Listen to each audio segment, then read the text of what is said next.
Now it's a on-string musical instrument of Vietnam. It's called Dan Bo.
Well, the next song is a very popular folk song that play on the new bamboo flute.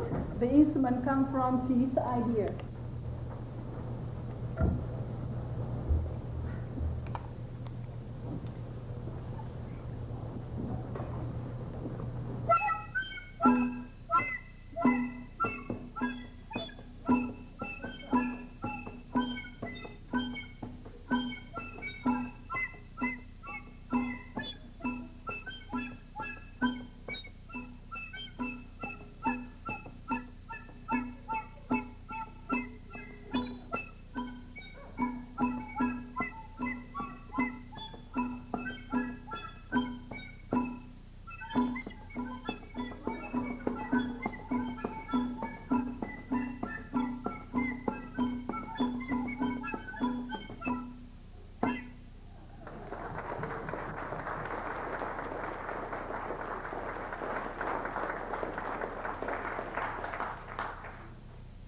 Thank you very much.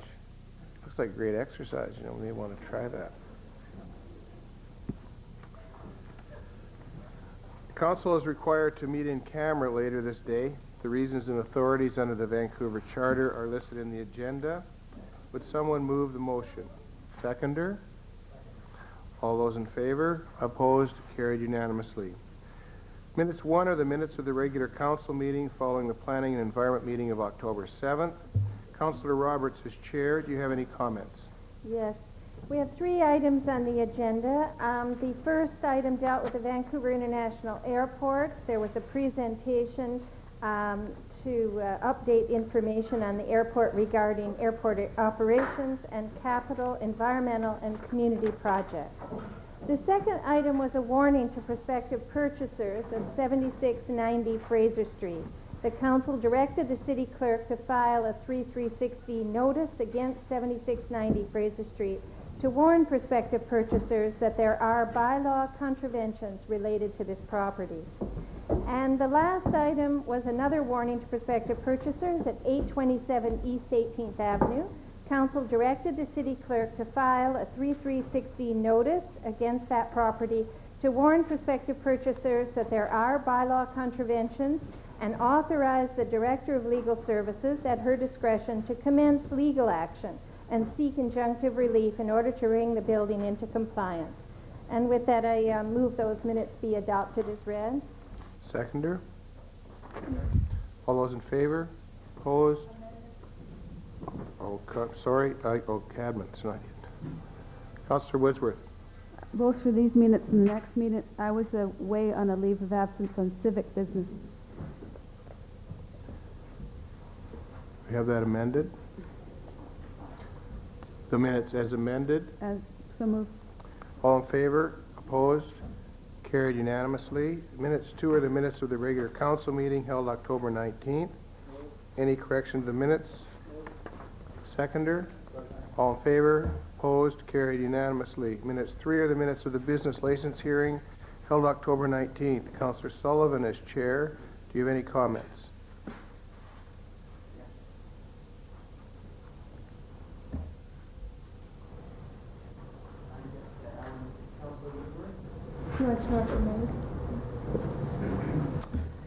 Okay, this was a business license hearing, October 19th. James Hong Kwan Kimmy doing business as Seoul Social Club, 622 East Broadway. On October 19th, 2004, a business license hearing with a panel consisting of myself and the chair, Councillors Louis and Lewis, was convened to hear an appeal from the suspension of the 2004 City of Vancouver business license granted to James Hong Kwan Kimmy, doing business as Seoul Social Club for business premises located at 622 East Broadway Street, Vancouver, BC. The panel had before it evidence set out in documents which were considered by the Chief License Inspector in suspending the license, as well as additional evidence submitted at the hearing and evidence of witnesses which set out the allegations that the licensee had failed to properly manage the premises by failing to maintain control over the premises, failing to comply with the provisions of the Fire and Zoning Development bylaws, and serving liquor in contravention of the Liquor and Control Licensing Act. After hearing witness testimony, the panel resolved to revoke the 2004 business license issued to the licensee. So moved. Seconder? All in favor? Opposed? Carried unanimously. We need a motion to go into committee of the whole. Moved by Councillor Stevenson. Seconded, please. Second by Councillor Louis. All those in favor? Opposed? Carried unanimously. Council will now consider the consent agenda items prior to the report reference. We have administrative reports A1 to A14 and policy report P1. We received a request to speak on administrative report A13. If Council agrees, we'll refer the consideration of the report to the Standing Committee on Planning and Environment meeting on Thursday, November 4th, to hear the speaker. The other reports have recommendations from officials for Council's consideration. Council may adopt the recommendations for the reports collectively in a single motion. Does any member wish to hold any of these for debate, separate vote, or because of conflict of interest? Councillor Wordsworth. I will be on a leave of absence for city business and P&E, so I'm not sure whether we have the quorum necessary to move 13 to that particular meeting. Yes, we do. We don't require 8. Councillor Roberts. This is going to be difficult. Items A7 and A8, please.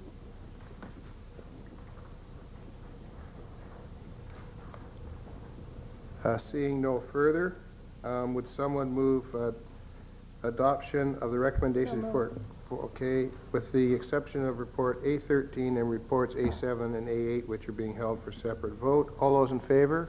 Opposed? Carried unanimously. The following reports have been approved on consent. A1, closure portion of lane south of 1956 West 5th Avenue, west of Cypress Street. A2, new public street names, extension of Pacific Boulevard and extension of Nelson Street.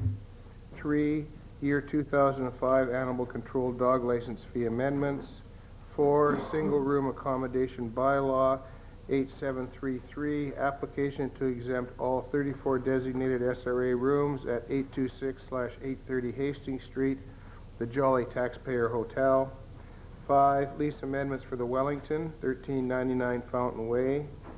6, capital allocation for Shannon Daycare Center, playground and canopy. A9, purchase of fire apparatus. A10, form of development, 6450 Clarendon. 11, official results of October 16, 2004 plebiscite at large or awards. 12, business license hearing panels for November 4th, 10th, 16th, 17th, and 23rd, 2004. Item 13, which is the 2004 operating budget August review, will be put over to Thursday. And 14, request by Councillor Roberts to travel and attend the Child Care for Change Shaping the 21st Century Conference.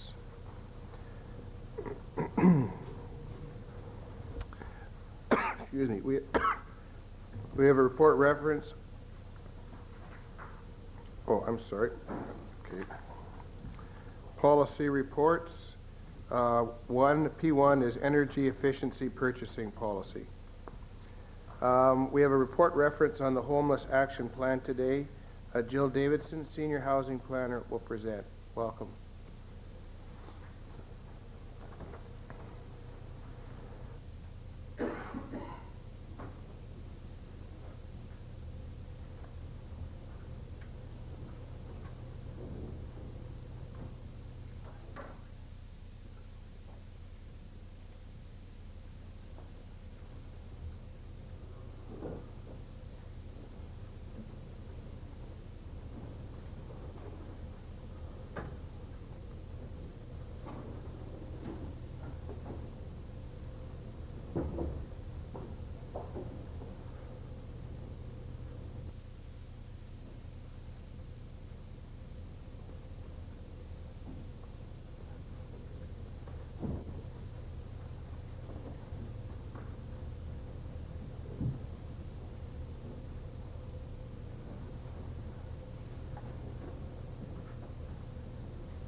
Having the computer fixed, perhaps we could do A7, Councillor Roberts.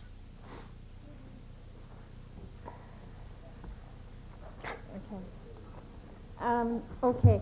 This is an item on the liquor retail policy that had come before the committee and had received extensive delegation. There was then a we had requested staff to come back with a report regarding additional consultations that could be made around this policy. So what I would like to do is make a motion regarding this consultation, and what I'd like to move is, if the clerk's following this, is on page 4, recommendation C. I'd like to move that the city undertake workshops with resident and BIA groups, alcohol prevention and treatment providers, and the liquor retail industry.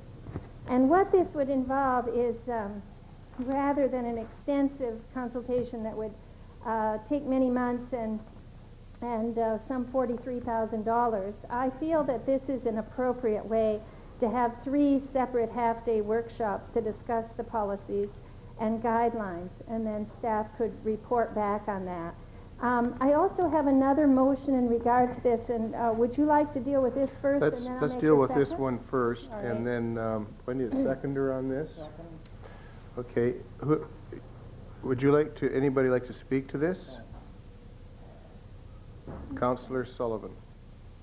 First of all, I believe this then will take 3 months. Is that what the assumption is?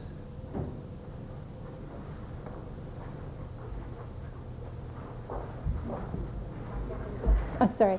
No, not at all. I don't think so. I think it would be a relatively short period of time. It would be just a matter of enough advance notice to make arrangements for the half-day workshops, and then to find out, what these separate groups. I think the people that came to us felt that there wasn't enough advance notice of consultation and that particularly alcohol prevention and treatment providers had not been notified. So I think this gives that opportunity, and I would think it would be done in a month or two. So that could be quickly done. The others seem far too extensive for what we needed, especially after what we had many representations at the committee. And I think this fills the gap and does it in a way that then we can move forward. Councillor Ladner? Aye. Oh, I'm sorry. Okay, Councillor Ladner? I'll come back to you, Councillor Sullivan. Could we find out from staff how long this would take? Because if I do the math, the whole program would take 7 months, A, B, and C, and it does say A and B would take 4 months. My math, 7 minus 4 in my world is 3 months.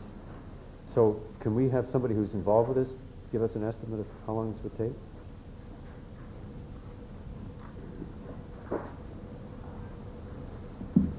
Sorry, you caught us out of order here. We weren't quite prepared for that.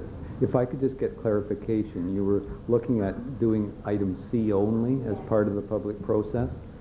I believe the time extension would also involve Christmas, which this work likely wouldn't happen before the Christmas season because we normally wouldn't hold workshops then. So considering today's date, we're probably looking at January before that work would be finished, and then we would be reporting back after that particular date. That's 3 months. Sounds like 3 months. Yep. That's good. Okay, well, I did not vote for this motion at the beginning that we go on with some additional public consultation because I felt that the people who were here saying there wasn't adequate consultation were talking about their own specific situations, and we do have a whole process for having consultation about those specific situations. I felt we had enough information, and the subtext of this is we've been dragging on these people who've been hanging on to their possible retail outlets for I don't know how many months, like 18 months or something like that, and I just think we're not going to find out, I don't think, anything significantly different from what we already know from doing this, but we'll have, I don't know, satisfied some perhaps desire for delay here, and I think we should err on the side of expediency and recognize, as Councillor Roberts said, we have heard from a lot of people already. We've had a report from an alcohol prevention expert, and I don't think we're going to find anything new, so I'm not going to be in favor of any consultation, further consultation. Yeah, this file has been on our desks for quite some time, and certainly many people in the industry and many people concerned about this issue have had plenty of time to discuss and consider this.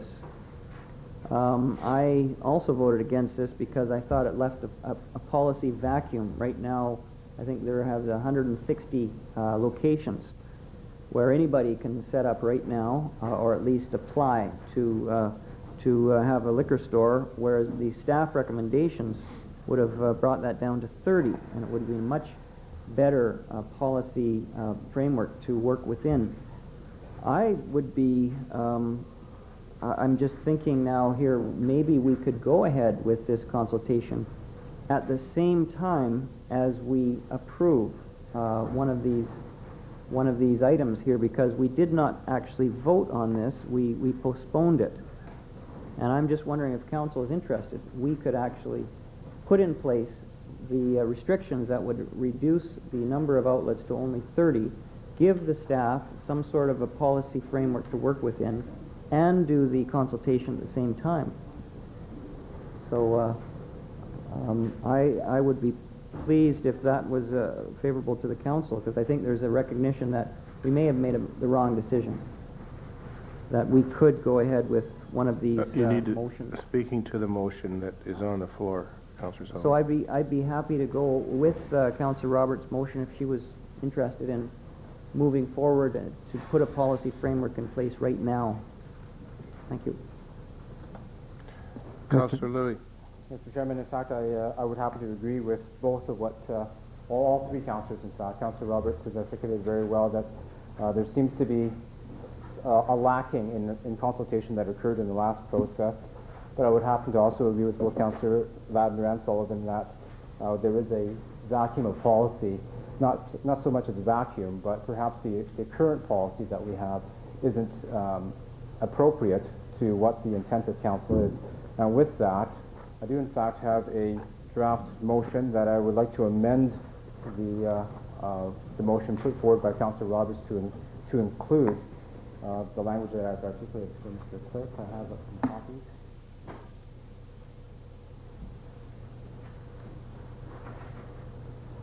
And if I might, while the clerk's distributing that, I'll introduce it. And what it basically does is that it builds on the previous staff report to us, where it outlines in Appendix A, which are the liquor store guidelines, and that I would amend the Appendix A to have these descriptions, amended as necessary to allow the consideration of two categories of liquor stores as follows. Type 1, boutique stores, 280 square meters, 3,000 square feet, gross or less, that sells.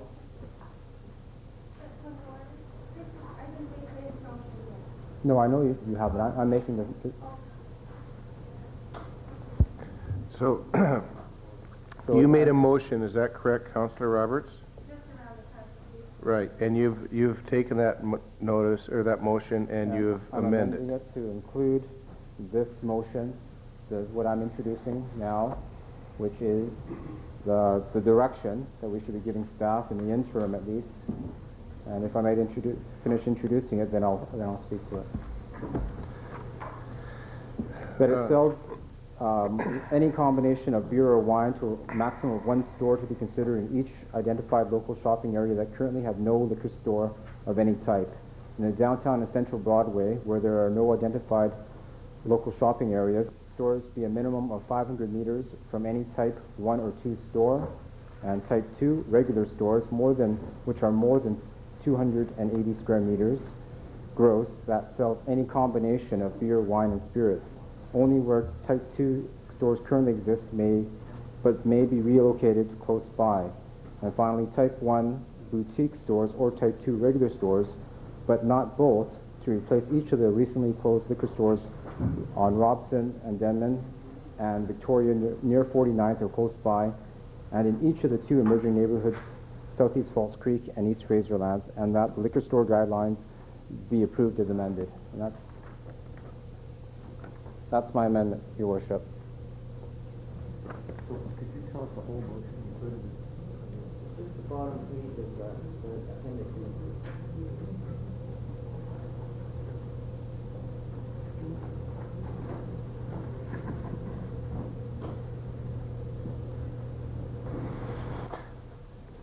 It would appear to me that the amendment is a reconsideration. Your Worship, we in fact did not vote on it. We deferred it pending the. I'll speak to the original the motion that was passed in council. I moved the motion, and the motion was for staff to investigate and report back on a consultative process that we might embark upon if we so chose. We in fact have a report back from staff outlining a process for us to consider if we so choose to take that step. But still outstanding is the issue of the liquor policy guidelines that we have not given staff direction on. Today I'm proposing that we give 2 directions. One direction being that we have a consultative process, an abbreviated one, but at the same time give staff direction in terms of new liquor store guidelines, and that's what I've articulated in my amendment to Councillor Roberts' motion. Okay, so the motion would be A, which is the survey, correct? Just C. Okay, all right. So it would be C with the workshop, and then the amendments would be 1 would be C1, if the amendment. Or would you prefer to split them? That's fine. In either case, C1's fine? C1's fine. So if I may, Your Worship, speak to that?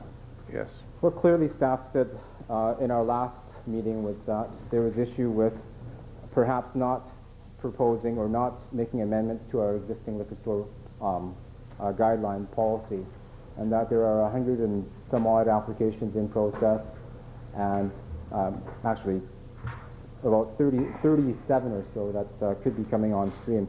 And if we don't act in a timely fashion, what would happen is the stores that are in process approved by the provincial government could apply to the city for a development permit application, and thereby defeating any possible future liquor store guideline policy that we might implement.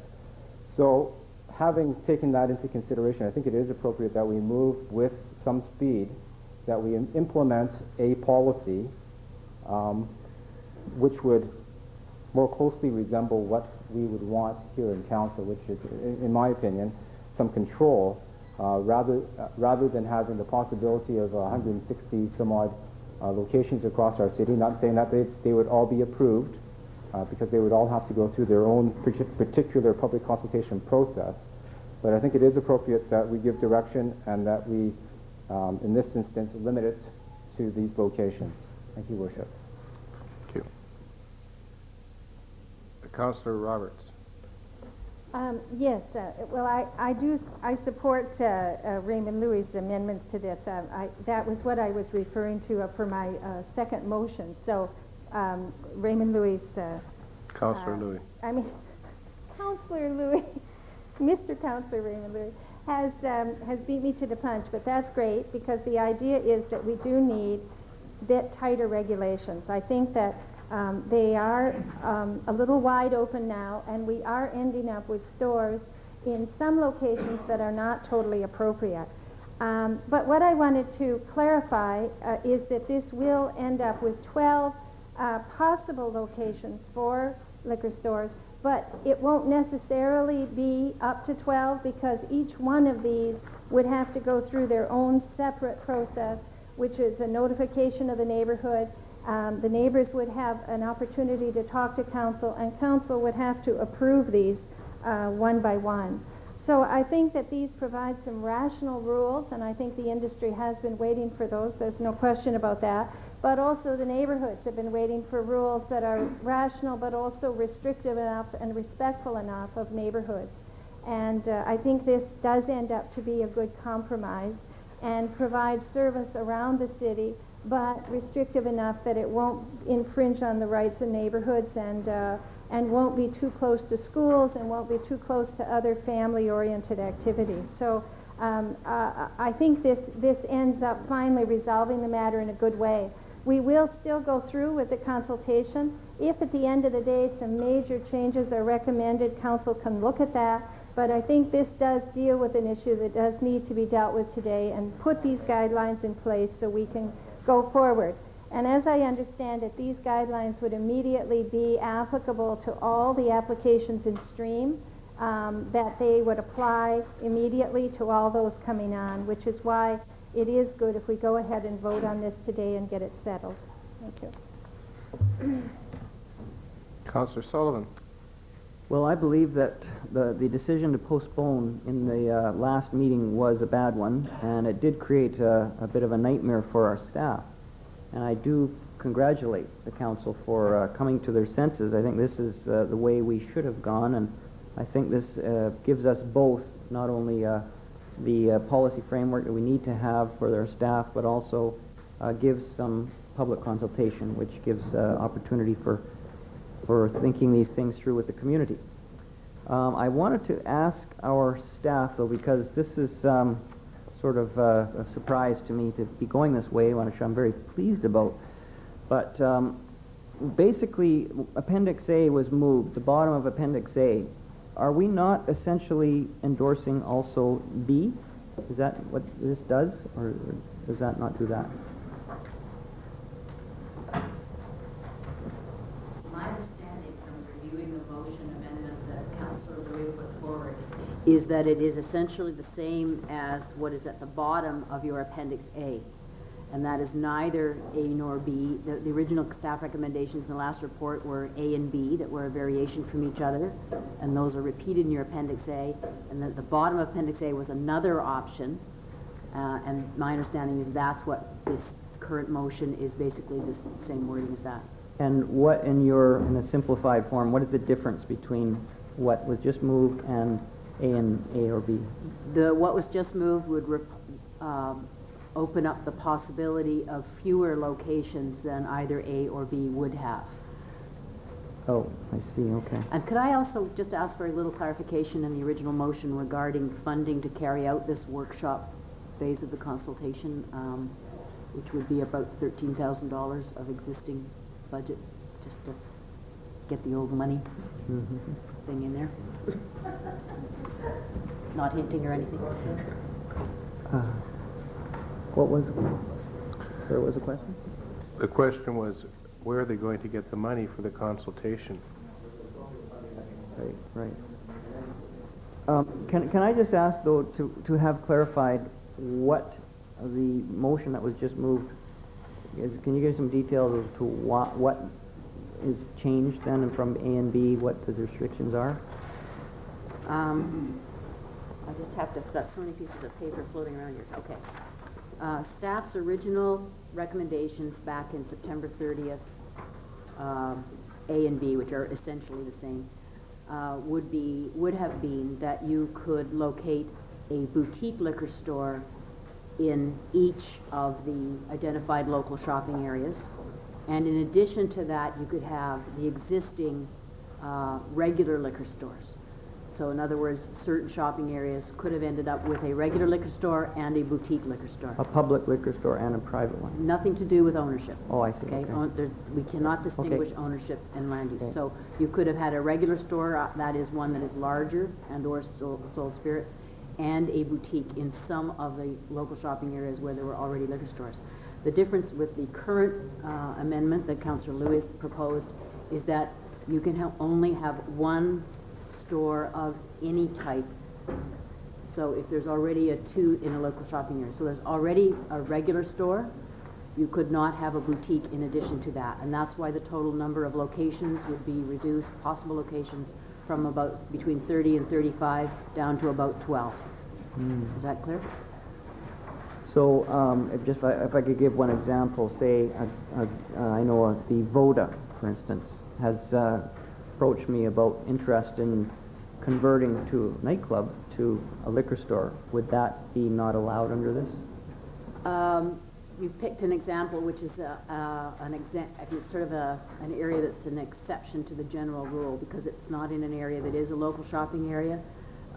It's in the areas where we would be looking at the spacing, the 500-meter spacing. So I can't really comment on Voda in particular, whether its location would be. But a more typical example would be, for example,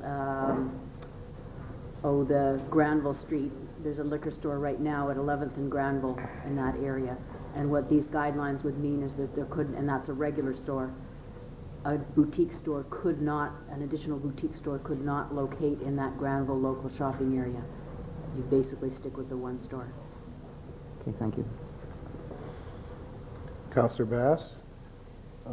Thank you, Mr. Mayor. I'd like to move an amendment to the type 2, the second dot here, and that is to pull in what was in the original staff recommendation, and that is to add maximum size 2,300 square meters, parenthesis 25,000 square feet, close parenthesis. Mr. Chairman, it's articulated already, that component is articulated in Appendix A as part of the short guidelines.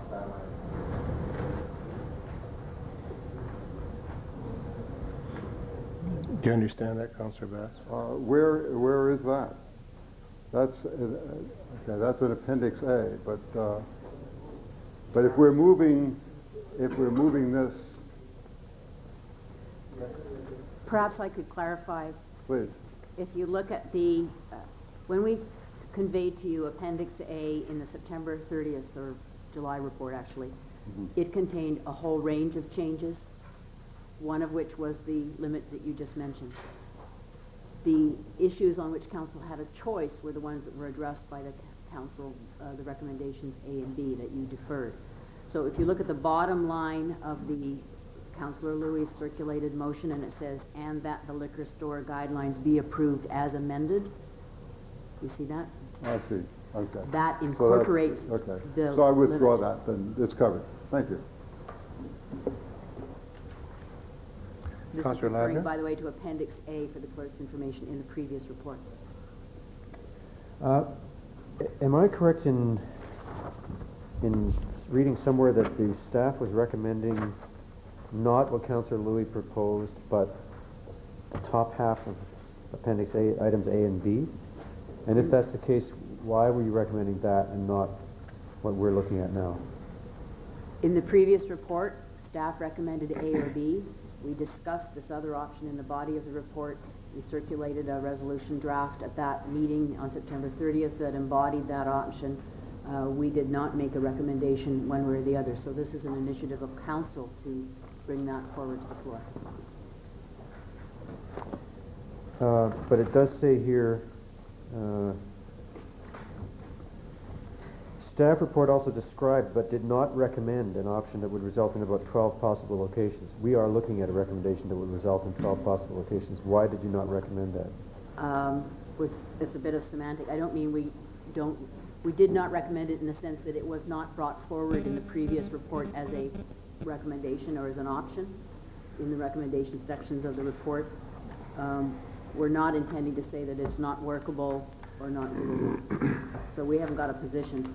Our main position, as I've articulated, is that council needs some forms of policies and guidelines that are more clearer than the ones that they have now. Okay, so when we do these workshops, these half-day workshops, we're going to be, these workshops will be discussing the proposed policies and guidelines, but aren't we just about to pass some policies and guidelines? And in which case, what's the point of the workshops? Well, I think the way I would see them unfolding would be that if council makes a decision today on some policies or guidelines, those workshops would be aimed at looking at whether people feel those are appropriate or whether they in fact would like them to be changed in some way or broadened out or narrowed down or whatever.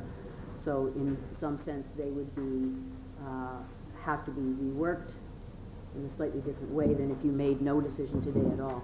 But so essentially you would get a better idea of whether your decision today were in fact broadly acceptable by going through the public consultation. So what we're actually doing then is introducing some temporary guidelines subject to the results of this workshop, in which case these people who have already been waiting 18 months and now going to go ahead based on our temporary guidelines might discover after 3 months of workshops and $13,000 is spent that the workshops just would much prefer a whole different set of guidelines and policies, and then these people are back to the world of uncertainty, and well, actually they never escaped it, and they may be forced to undo something we've already approved, or we're putting the approvals on hold until the workshops are complete, in which case why would we approve these things now anyway? There seems to be a little bit of parallel tracking going on here. There is to some degree, I think, the decision for council today, those applications need to come forward and be processed. The decision before you today on this is, do you want them to do that under your current guidelines, or do you want them to do that under a new regime, which you may change at some point in the future, or you may not. So, well, I there appreciate is a little bit of a parallel tracking going on here, but that's where we're at in the process at the moment. the way we work around here. Well, I appreciate Councillor Louis' initiative in saying let's just get something into place that's better than what we've got, but surely we should make one decision and live with it rather than make one that's subject to more changes once we've had this workshop, which makes me inclined to think that we have to go one way or the other. We have to put everything off until we have the workshop, or just make the decision and forget the workshop. Are you suggesting that we don't have any public input? Well, I don't see the point of public input if we've already made up our mind. And I don't see the point of making up our mind if we're waiting for public input. If I may quote Ron Youngberg, the Associate Director of Planning from many years ago, all policy is interim. So Now you've really messed them up. just to scare Thank you for that. Do you understand that one, Councillor Ladner? He'd been here. Councillor Thank you, Ms. Roberts. Ms. French, you took the words out of my mouth, because in fact, whenever council makes a policy, it stands until council makes another policy or revises it. And some may last 20 years and some 6 months. And I actually think this policy that we are on the right track. And I don't really see probably any significant alterations in the future. But I think it's important to go back to the people who were involved and to say, is this okay? Does it need any refinement? And I think that's worth doing. I would make an amendment to my motion that we allocate up to $13,000 to do the workshops. I don't know where Where would you 13,000. suggest that comes from? We have it available in the existing I'm going to pray for warm weather. Sorry, go ahead. Where would that come from? We have some unspent money in the 2004 Director's Consulting budget because of people being on leave. Can that be used to help pay the police budget as well? Councillor Roberts, can we try to, Okay, keep I it wanted in to bring the... that up, but I wanted to say about this that the reason for going ahead, and it's been said before, but the applications are coming through. There is no stopping them, and we have to judge those applications on some policy. So if the existing one is not as good as it should be, then we need to get something better in place, because in the meantime, if we did not act, applications would be approved or disapproved under this old policy. They are going ahead. There's no way to hold them off. So therefore, it is best to get as good a policy in place as possible, and then do the consultation, because we do want to know, did we get it right? Can it be improved even more? But I don't think of it as an interim policy. I think this is close to the mark, and we'll be talking to people, but I think the industry knows this is the track we're on. This is just about it. This is where we're going, and they can proceed then through the system. So I think this is a good way to resolve the issue, be fair to all the parties, and I urge everyone to vote for that. Councillor Woodsworth? Well, I think that we do want to consult with people, and I think we have listened and heard very well that we needed to come forward to some kind of policy so that we could get going. And I think we also heard from many speakers that they hadn't been included in the consultation and they wanted to be heard, so that's why we're moving C. But I would also like to add, and if I assume this would be a friendly motion, that future resident surveys include all residents, not just owners.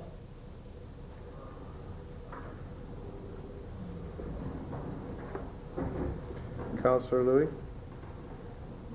Well, Councillor Woodsworth, I did have, I was going to make a number of amendments, but I wanted each of the amendments to pass or fail on its own merits without clouding the issue.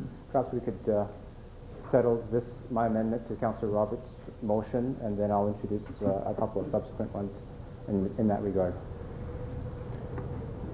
Councillor Sullivan? Yeah, well, we have tortured this issue really for a couple of years. Staff had made a good recommendation a couple of years ago, and I guess if we had gone with that, we would have saved a lot of grief in the industry and in the staff and with the citizens. Remember that every liquor outlet would have to go through an entire public process. So it's not like we're not going to have a public process.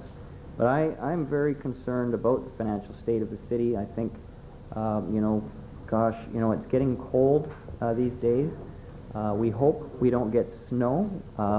If we do, would we want to sacrifice our ability to clean the snow off the street for a consultation program, which I think it's quite evident is after the fact, and it does seem to lack some logic. If we are going to have this consultation process, we should wait until after that to make the policy.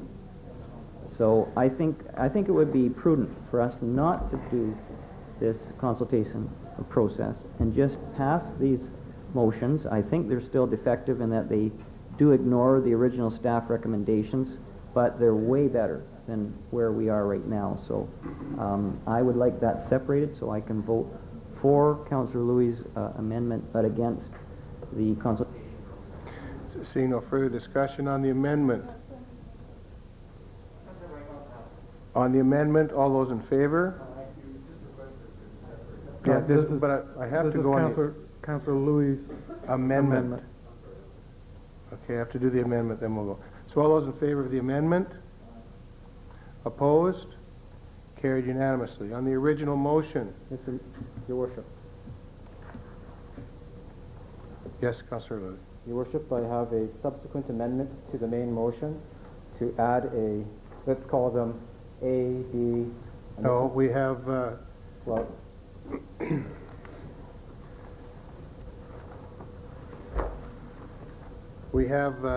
under A7, this is item C, and this, your first amendment would be C1.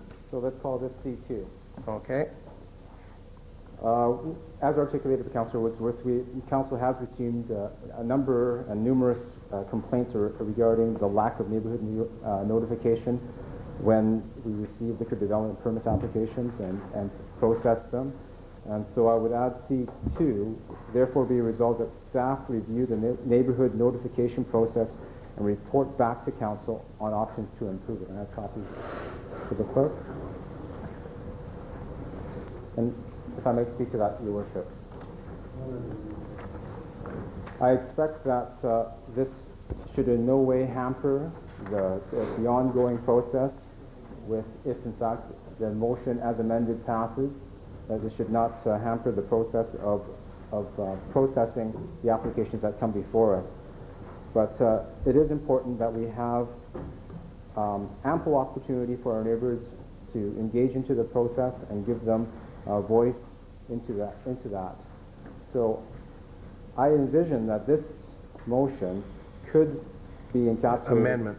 This amendment could be as part of the process when we consult on the policy that we may or may not pass today, so that we can ask for input and staff can review that input along with their own ideas and report back to Council on the options that we might have. For instance, as Councillor Woodsworth, I believe, said, notification goes to the property owners and not to the residents, perhaps not all the residents in each of the locations that surround a development permit application, and we need to find a way to better engage these people. So that's what this is trying to accomplish. Councillor Sullivan. Well, we can't just throw all this stuff at the staff without recognizing that it's a lot of work, and there has to be some funding. So does Councillor Louis have a source of funding that he would like to present with this motion? Councillor Louis. Your Worship, if Councillor Sullivan would read the motion, it says that staff will review and report back, and ultimately to say Council will determine whether or not to proceed with any options that staff in fact bring back to us. At that point in time, it would be the appropriate opportunity for Councillor Sullivan to highlight any deficiencies in staff's report, but I expect that staff would identify a funding source if necessary for whatever options came back. Thank you. Seeing no further comment, all those in favor of the amendment? Opposed? Carried unanimously. On the motion. Your Worship, Councillor Louis. I have a C3, and this will be my last amendment to the motion as amended. Therefore be resolved that Council indicate that a public liquor delivery model is preferred and that the Mayor write to the Solicitor General to communicate this preference. And Mr. Clerk, I have copies of this as well.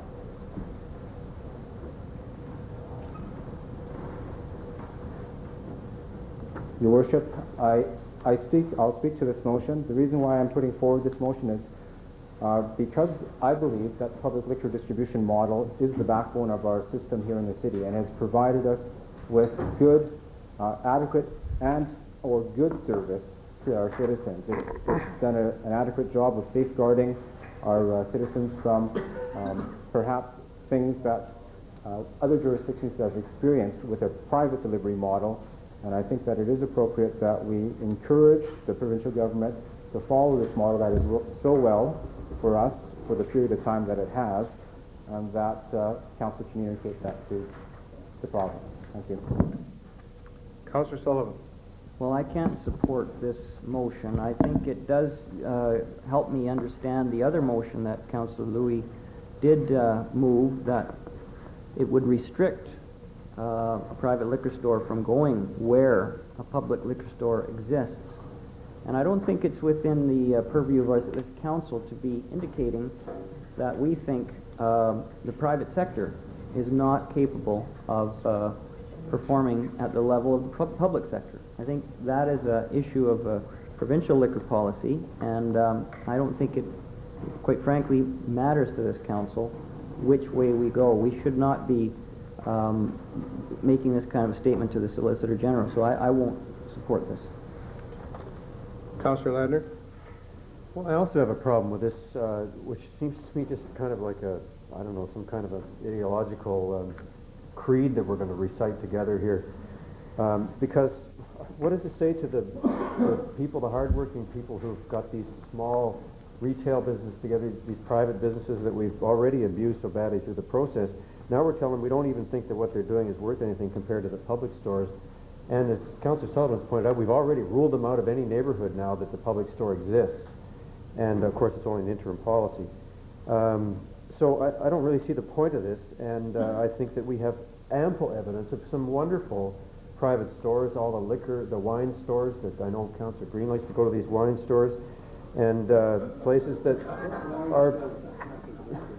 are doing a wonderful job in the community. Why are we making a point of saying that we think that the public liquor system can do better unless there's some maybe election debts to pay off or something? So I will certainly not approve of this. Well, I have to jump in here. Of course, this is ideological. There's no question about it. What Councillor Ladner, Councillor Sullivan would like to do is have all of his friends and their friends that paid for the No Wards campaign be able to put liquor stores wherever they want. The truth of the matter is what they would like to see is an Alberta model where there's a liquor store about every 15 feet. Alcoholism is through the roof. Youths are being served underage. People are being killed at an unbelievable rate because of the carnage on the road. I, of course, agree with Councillor Ladner. I quite often see him up in the Liberty Wine Store up on West 10th there. You should try to get one without a handle next time, but other than that, I can't complain. And the fact of the matter is that there are wonderful stores around, and that's why this council went either liquor or beer or wine, but not all of them. And we have some wonderful beer and wine stores in the city. As to Councillor Sullivan, that this is not in the purview of this council. Well, it clearly wasn't in the purview of the council when the MPA were here, because God forbid that we'd stand in the way of the almighty capitalist dollar. But it is, of course, an issue with this council, because we are responsible to the citizens to ensure their safety and to ensure that liquor is being dispersed in a manner that is conducive to good behavior. And Councillor Louis is exactly right. We've had this through the public sector for, well, forever. And it's worked extremely well. Again, anytime it doesn't help the MPA's business cohorts, it's not the purview of this council. Of course, it wasn't the purview of this council when the MPA was in to help Chinatown or Hastings Street or anything like that. That's changed, and I guess that can also be described as ideology. Of course it matters to this council, and it matters to the Solicitor General. I speak to him fairly regularly, and I believe he'd be completely amenable to this, as would probably the union that's involved in it. This is what was agreed upon when they went through the process. So the MPA keeps their head in the sand on all issues that deal with their friends in business, while we keep our head above the water to help all the citizens remain safe in the city. Thank you. Hey, Councillor Green. thank you very much, Your Worship. A couple of things. I do note that anytime anything is brought up about protecting the interest of the city of Vancouver, Councillor Sullivan or Ladner, or they're chanting, it's not in our purview. I should point out the only exception to that is when they went over and assisted Lord Mancourt bringing in the Safe Streets Act to try to imprison poor people in the city. And I should point out also that you've seen him in the, a lot of times in Liberty Wine Store purchasing the Chateau de Cardboard, but he should go to the library more often. He brings up that we might be talking about something ideological. He was in Barcelona. I'll quote Oriol Borjas, who was the head of the Architectural Institute, the head of planning for the city, and a city councilor in charge of arts and culture, and he says, the city is a political phenomenon. As such, it is loaded with ideology and with political praxis. So of course it's ideological. It's a city. It's political. You always get those great ones. I don't know where you find them. Councillor Ladner. Well, I wanted to apologize for the mayor's blurred vision up there on 10th Avenue. I've never been to Liberty Wines on 10th Avenue, Your Worship. Maybe it was your evil older brother. You should be supporting small businesses in your ward. I should. You took my ward away from me. Sam took your word Just a away. note, we've been talking about Alberta. We just put restrictions on the places where these liquor stores can go. That's not the issue here. That's nothing to do with the issue. In Alberta, the issue in Alberta is proliferation of liquor stores. We've dealt with that. And We've actually dealt with it. And you know, it was fun being in Barcelona with Councillor Green, because you can get liquor in every grocery store in Barcelona. I know it's a store that Councillor Green quite admires. And one final point, just if we have to choose between public and private, we did hear from some private operators one distinct difference between the public stores and the private stores. If you serve a minor in a private store, you lose your license. You're out of business. Your business is either crippled or shut down. If you serve a minor in the public store, nobody cares. So I think there's a case there that there is not a preferred situation with the public stores. There's and I another think quote there's enough here, debate nobody that we should cares. not put this down on the record. I don't know. Could I have that again? So if you buy it in a private store, you lose your license. If you buy it in a public store, nobody cares. You That's cannot okay. lose, All right. a public liquor store cannot lose its license if a minor is served. And if you'd like to know about minors being served in public liquor stores, I can tell you some stories about that too, but probably wouldn't be a good idea to spend council's time on that. And your family may be watching. Councillor Sullivan. Well, our mayor has engaged in a remarkable rant. That was quite remarkable. Accusing the NPA of helping Chinatown. Wow. Oh, no, of not helping Terrible, them. Not terrible helping sin. them. Of helping Gastown. I think you meant Gastown. Maybe you said Hastings Street or something. No, I said you didn't help Hastings and you didn't help Chinatown. And then also that the NPA believes that the private sector can do as well as the public sector. The mayor and his comrades perhaps should take a look at some of the evidence of the ability of the private sector. I mean, there's some hardworking people in our city that really do a great job of providing the goods and services. We didn't They do vote it for you last as time. a private sector effort. Now, I believe that we're certainly not talking about Alberta. What the original staff recommendation would have given us is about 30 opportunities for liquor stores, and not all of those would actually come about.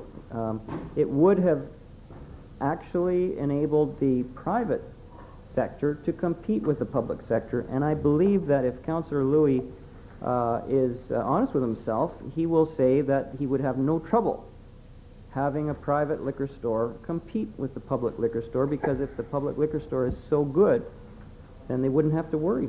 They would outcompete the private store, and there would be not an issue. So I think, why don't we just get over this? I think we're at least putting a policy framework that is way better than where we were, and let's vote.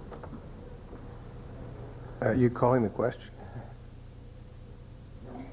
Councillor Louis.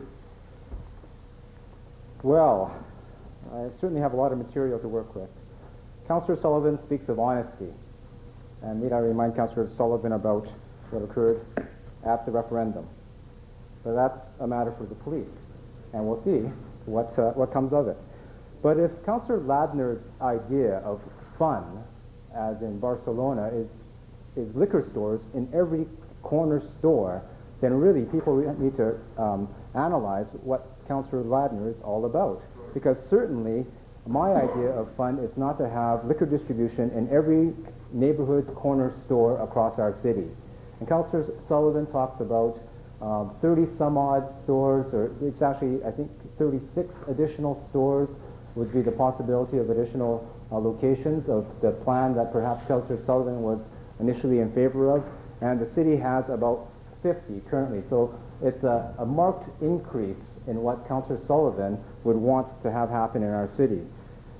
But to the amendment that I proposed, I am honest with myself when I say that I believe a public delivery system is superior, recognizing that there certainly are a lot of private delivery systems that appropriately and do a very good job of delivering liquor as well.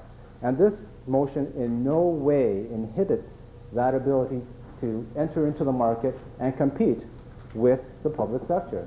All we're doing here is indicating this council's preference to the Solicitor General. The Solicitor General will make his choice on what happens with the stores in terms of the public delivery system. All we're doing is indicating our preference. If he decides to take our advice, then I think it's a good move on his part. If he doesn't, well, he is the Solicitor General, and it is his call to make. Seeing no further comment, all those in favor of the amendment? Opposed? Councillors Ladner and Sullivan opposed. On the main motion, all those in favor of the main motion? That's the first motion that came from Councillor Roberts. No, you're for it. Yeah. Yeah, with all the amendments, yeah. Okay, so all those in favor? Opposed? All those in favor? Opposed? Okay, opposed, Councillor... no, Councillor Ladner and Councillor Sullivan are opposed. I'll tell you what, I'll read the original one for you, okay? Workshops with residents and BIA groups, alcohol prevention and treatment providers. Your Worship, I think the problem here is because of the way the motion was presented and then amended with what were substantial amendments, Council's now faced with the penultimate motion of everything, all of it together. And the procedural way to do that is for Councillors, I believe, Ladner and Sullivan to request that the main divisions be separated on the vote, as is their right to do. Well, and okay, if we, okay, so let's they could identify which ones. All right, let's back up. Separated. Let's separate them into the main motion and the three amendments. All those in favor of the main motion? Opposed? The main... So that's the policy. Are you here today, Sam, or what? Okay, on Amendment 1.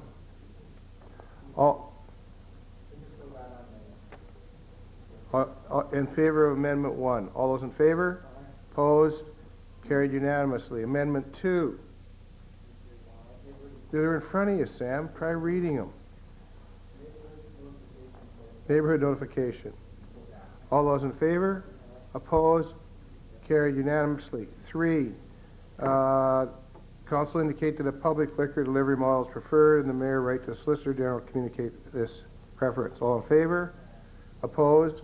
Councillor Ladner and Sullivan opposed. Thank you. Your Worship, very brief clarification. The funding that was moved by Councillor Roberts, I just want to make certain that we didn't lose that. We is that in there? that had been included. Fine. Thank you. Okay. Now, thank you for waiting. We have the glitches overcome, I hope.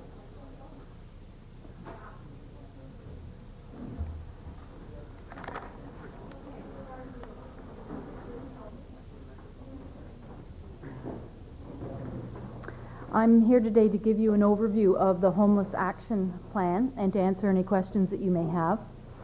You will recall that in the fall of 2003, Council passed a comprehensive motion on housing and social diversity and resolved that the city take action on a number of areas, including the development of a homeless action plan.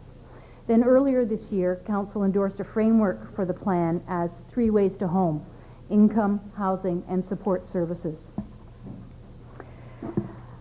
The draft plan is attached to the Council report. It's a very comprehensive document with 86 actions, and it's recommended today that Council receive the draft plan, refer it to public consultation.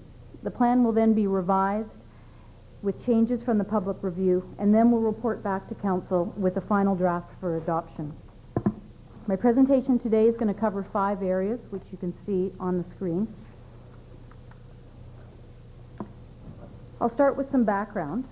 We know that the homeless situation is getting worse. We see it with the increasing numbers of people on the street. In 2001, we were reporting 300 to 600 people on the street on any one night. And in 2004, we've increased that to 500 to 1,200 people on the street, depending on the season.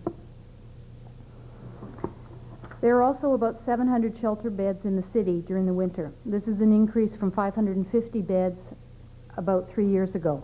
This is about a 30% increase. And the shelters are reporting an increase in the number of turnaways. For example, in the past 3 years, one of the shelters in the city run by Triage has seen an increase of 300% of the number of turnaways. The draft plan also addresses the needs of the 4,000 Vancouver residents in 20,000 households who are at risk of homeless. This includes people who are paying way too much of their income for housing. These are the people who are one paycheck away from homelessness. The plan also presents actions to prevent homelessness. Anybody can go through a bad time, losing a job, getting injured, becoming addicted, but it shouldn't result in homelessness. There are lots of reasons why the city is concerned about homelessness. It's tragic for the person. We just have to look into the faces of people on the street who are homeless to know this. Homelessness also reduces the quality of life for our communities, and it's also bad for business. We're also learning that homelessness leads to an inefficient use of public resources. A study by the province looked at the cost of providing both services, such as health, social, criminal justice services, as well as the cost of accommodation, either emergency shelters or permanent housing. It concluded that it can cost up to $40,000 a year of public spending for a homeless person, compared with $28,000 a year for someone who has housing. People may ask why the city is doing this plan, and the answer in part is because the city is feeling the effects of homelessness, even though we're the level of government least able to provide lasting solutions. We're involved with homeless people because they sleep in city streets, they sleep in city parks, they use our community centers and our libraries for their very basic needs. Our tenant assistance staff are spending more time trying to find housing for people who are street homeless. And increasingly, citizens and businesses call City Hall and ask that something be done. Now turning to the contents of the plan, the cause of homelessness is complex, and there are many components to the solution. But most simply, there are 3 ways to home. People need a decent income to pay rent. There needs to be enough affordable housing, and we need sufficient support services to help people to deal with some of the issues which lead to homelessness. We think the basic systems to prevent homelessness are broken, but there are ways that we can get started now in fixing these.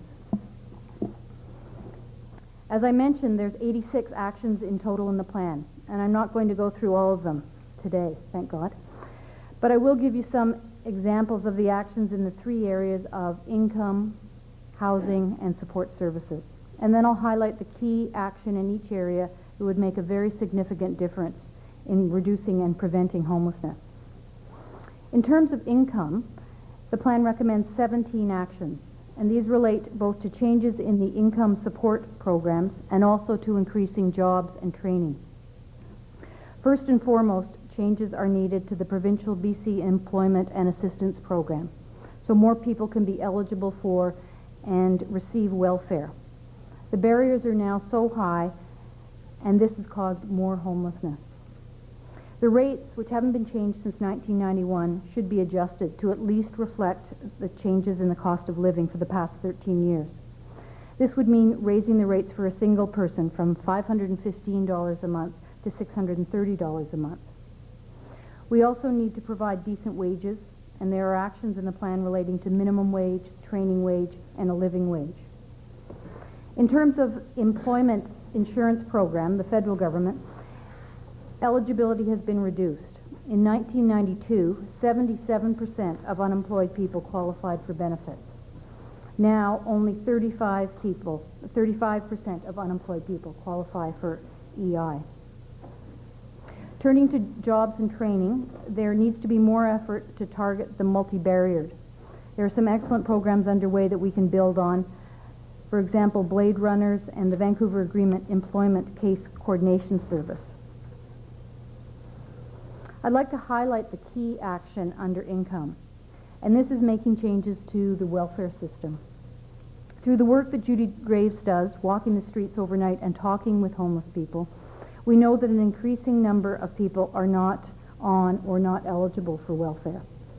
A few years ago, 25% of the people who were on the streets were not on welfare. Now, 75% of the people are not on welfare.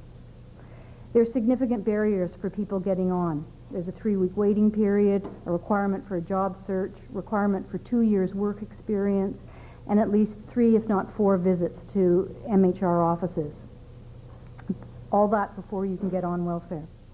For many street people, this is just too difficult to do on their own. Once living on the streets, the process just gets too complicated. When you're hungry, cold, and tired, it's hard to keep track of time or deal with all the paper and the documents that you need to get signed up. People give up or they never try after hearing about their friends' experiences. But it's really important because you can't move inside without having money to pay the rent. Council has previously called on the province to rescind laws reducing benefits, as you can see in this motion, and the plan reiterates the need for this action. We're also suggesting an outreach program where city staff would work with MHR staff and street homeless to actually get people on welfare. Looking now at housing, the plan recognizes that there needs to be a continuum of housing.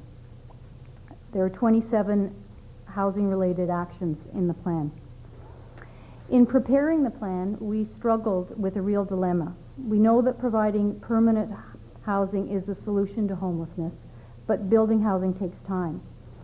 Yet there are hundreds of people on the street today, and there is a temptation to focus on emergency actions such as providing significantly more shelter beds. But concentrating on emergency actions alone without fixing the broken systems will only perpetuate homelessness and not reduce or prevent it. A shelter is not a home. The plan does not recommend institutionalizing emergency responses such as relying on shelters to solve what is basically an income and a housing problem.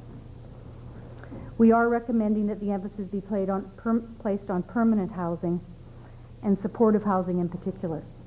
We're not recommending tent cities or other outdoor makeshift accommodations. Instead, let's provide people housing and the other supports so they can live stable lives and be part of our community. The plan recommends that we provide 8,000 subsidized housing units over the next 10 years. Of these, 4,300 should be independent social housing, 3,200 units should be supportive housing, 500 transitional, and modest increases in shelter beds. The key action under housing is a significant increase in supportive housing. This is a solution to homelessness that's actually working in other North American cities. Supportive housing is affordable housing linked to support services. The degree of support can vary from some support to very intensive support. For example, in some of the downtown SROs, we now have support workers who are available to tenants to do things like link them with community services or help them be consistent in taking medication. New York City is finding this approach so effective that it is redirecting some of its resources from shelters to supportive housing. So we know it works.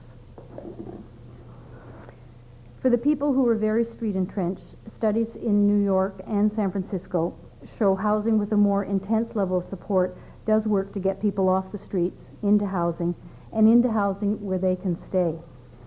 An organization called Pathways to Housing provides supportive housing in New York City to street homeless with multiple challenges. An evaluation shows the outcomes are decreased use of extensive health services, decreased hospitalization, and increased residential stability. Supportive housing also works to free up some of the space in shelters. We know people cycle in and out of the shelter system because they have nowhere else to go. And a small number of people use the shelters repeatedly. In Toronto, almost half the shelter beds were being used by a fifth of the shelter users. And we believe the situation is similar here in Vancouver. And the last point about supportive housing, it needs to be located throughout the city. And one of the recommended actions is to develop a strategy with Vancouver Coastal Health and BC Housing in consultation with the public. The third way to home relates to support services. The plan recommends 28 actions. More mental health and addiction services need to be provided because we know that up to 2/3 of the people who are street homeless have substance addictions, mental illnesses, or both. Some examples of recommended action are more acute psychiatric beds, more detox for youth, women, and men, better dental services for the homeless, preventive services such as programs to avoid evictions, and more public education about homelessness. The third key action is to provide the more intense type of support that I mentioned earlier under supportive housing.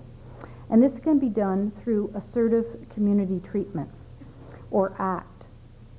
ACT provides a team approach working with people on a one-on-one basis.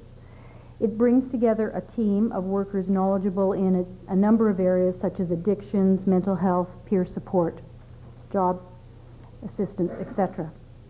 We do have some experience with ACT here in Vancouver with Vancouver Coastal Health and Triage, but this is an area that should be significantly expanded.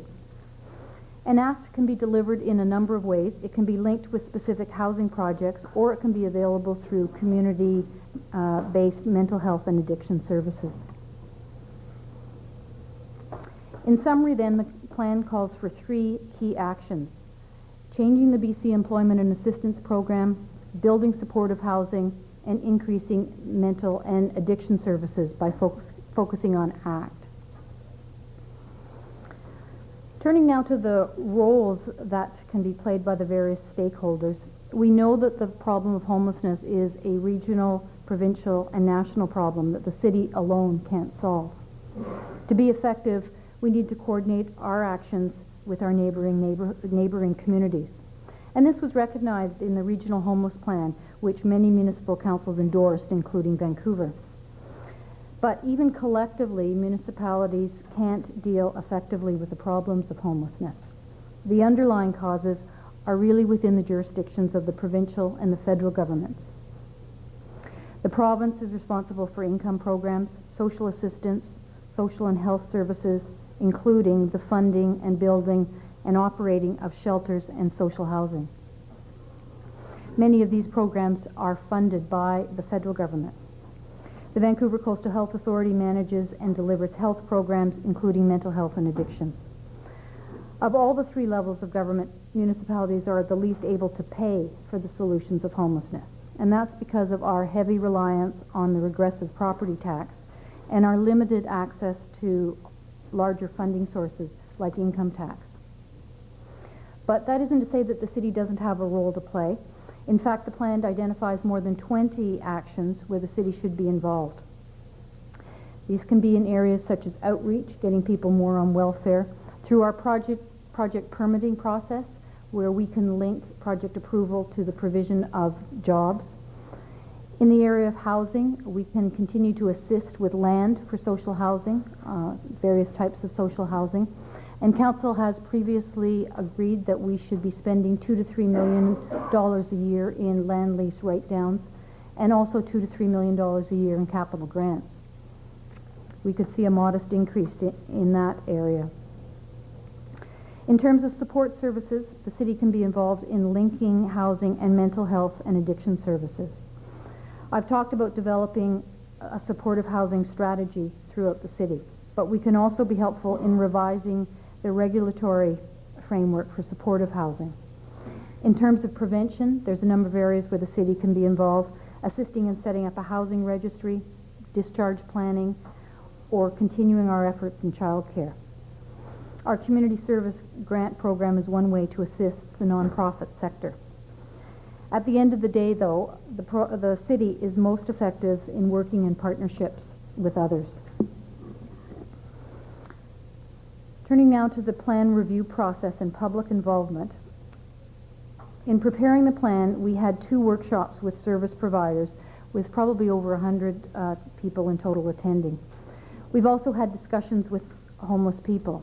We visited several shelters, and we used interview material from the regional plan and also used material from our tenant assistance program. We suggest that the next steps are to distribute the draft plan to other levels of government, business, the nonprofit sector, and community. Then we will be obtaining feedback and having discussions during November and December. We're recommending that we report back to Council in January or February at a special Council meeting, which would be another opportunity for the public to make their views known. In conclusion, then, the plan indicates how collectively we can reduce and prevent homelessness. After all, 10 years ago, we didn't have homelessness anywhere near the scale that we have it in Vancouver today. So we can change that situation. But it does require a social consensus around what action should be taken. And it also requires a political commitment to allocate the needed resources. So this takes partnerships. And we do have a number of these that we can build on. For example, the city has worked with MHR to help move people inside during the encampments at Creekside. We also work with BC Housing, Vancouver Coastal Health Authority, and the nonprofit sector to provide some of the housing that's been in the background of the slides in this presentation. And the city's been involved with the federal government on projects under their National Homelessness Initiative. And of course, there's the Vancouver Agreement, which can help provide a framework for partnerships. We also need to find ways to work with business and the community, and we need to figure out how to do this, more of this together. With this plan, we'd like to have further discussion with these people and discuss what they think their roles are, whether they think the proposed actions are the right ones, what should be changed, and how we can move forward together. When we report back with the revised plan, we'll also have a recommendation on implementation, which will indicate how and when we can implement the recommended action. Thank you. I'll be pleased to answer any questions, and there are a number of staff here to help. Judy Graves, Cameron Gray, and Jeff Brooks are here. Thank you very much, Jill. It's a tremendous report. Councillor Green. Thank you, Your Worship. I will be at the appropriate time moving the recommendation with a couple of suggestions, but I think I have a few questions. The first one would be to the Director of Social Planning. I've been hearing from some of my previous colleagues in the provincial government that that the Blade Runner program, which is there for employment for youth, street-involved youth, is facing the loss of its funding from the provincial government. Have you heard this? Are you aware of anything like this? We've heard this. We have had a discussion this week with Ministry of Human Resources about their funding on a number of job programs, and we will continue that discussion the next few weeks with them.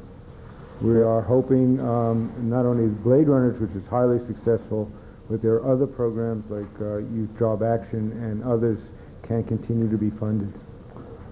It's going to be extremely difficult for us to carry out our employment programs if the province isn't a player. I think this whole strategy, as Jill has said, calls on the province to play the major role. Yeah, I'm pretty concerned about it, especially some of the statements I've heard in the last few days. I think that's the only one I have for you, Mr. Brooks. I can report back to send a memo to council as soon as I get some further clarification. And I think it's very clear that we don't need a special motion or anything, that if we endorse the going forward with this plan, that we have to ensure that we have dollars in place for training and placement, or we're not going to be able to get incomes for people that have been cut off welfare, denied welfare. I'm not sure who to ask, but I'll just ask staff in general. The media is also reporting that Lauren Mayencourt doesn't believe our numbers. And I think that our analysis is pretty powerful, and I would certainly think that they're as close as we're going to get. He's going back to recommending a strategy that I don't believe ever worked, where you do a one-night hunt and you ask people, are you going to a shelter later at 4 in the morning when they're sitting on a bench, and if they say yes, then they're put down as housed. Yeah, Ms. Graves? We've been advised by researchers that every method that's known for counting homeless undercounts. At the same time, I think that this is as close as we can get. In mid-February, the Greater Vancouver Regional District has received funding from the federal government to do, in fact, another one-day count. We did this in 2001, and we will be doing it again almost exactly 3 years later. The weakness is that the count is done by volunteers, just to come up with the number of people, and because they may not know the geography well enough, and because they may not recognize homeless people, there is an undercount, but we have now a baseline, and we'll be able to see whether that figure has increased or not. I was on that, the federal government's Counting the Homelessness national, whatever it's called, group, and that's what we found. I know that Mr. Mayencourt has political reasons for... Well, Councillor Green, I mean, Ms. Graves has spent 30 years out there looking, and and Mr. Mayencourt may have spent 5 nights. I mean, you know, he's an expert at this, and we know that. Might have spent 5 nights. So let's move on. We know that his numbers are stupid. Okay, I guess I don't have to bring up the fact that he says that no one has ever been kicked off welfare that needs it. Another question would be, though,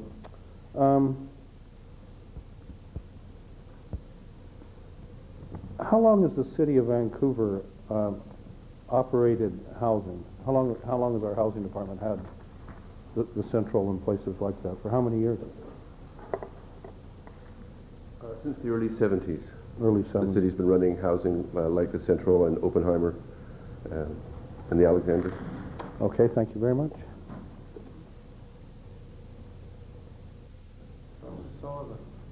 Yeah, first of all, I'd like to congratulate the staff. This is a wonderful report, excellent work. 1,000 people would be thanking you right now for your efforts. It's very, very important for the quality of life of the people who don't have homes. So it does follow a noble tradition of this city of taking on issues that seem to be beyond our mandate, but really do affect the city. The 4 pillars approach and all these other, the AIDS funding and like daycare, etc., where there's a lot of things that the city has done to impact other levels of government and how they address the issues that they should be taking responsibility for. So I thank you. Supportive housing. I went to a few SROs and some housing agencies, and they talked about this issue of the Ministry of Health pointing at the Ministry of Housing, as they should supply the supportive elements of the housing, and then the Housing Ministry pointing back to the Ministry of Health, saying they should, that's a health issue. Is that still an issue? Has that been resolved, or what's the situation? I think that there's a clear understanding that the Vancouver Coastal Health Authority is probably the appropriate agency to be providing health and support services, so particularly when they're related to mental illnesses and addictions. And I think that we're improving on our partnerships with Vancouver Coastal Health Authority and BC Housing and the city, so that hopefully in the future we'll be able to build more of this kind of supportive housing. So that issue is resolved? Well, the issue of funding is always an outstanding one, where there just aren't sufficient resources to do the job that needs to be done. But I think that the question of whether it's something that should be paid for by BC Housing, whether it should be paid for by the Vancouver Coastal Health Authority, I think that's been resolved. Well, that's the outstanding great. issue is still that there isn't enough money out there to do the job that needs to be done. Yeah, that's another problem, but at least we know who's not funding this then. The issue about 2/3 of the homeless appear to have substance abuse addiction problems. And I know I personally have been waiting for years and been we're constantly told that this heroin maintenance program was just about to be established, and here we are at least 3 years after I was told it would be established, and we still don't have it. Do you have any information on this?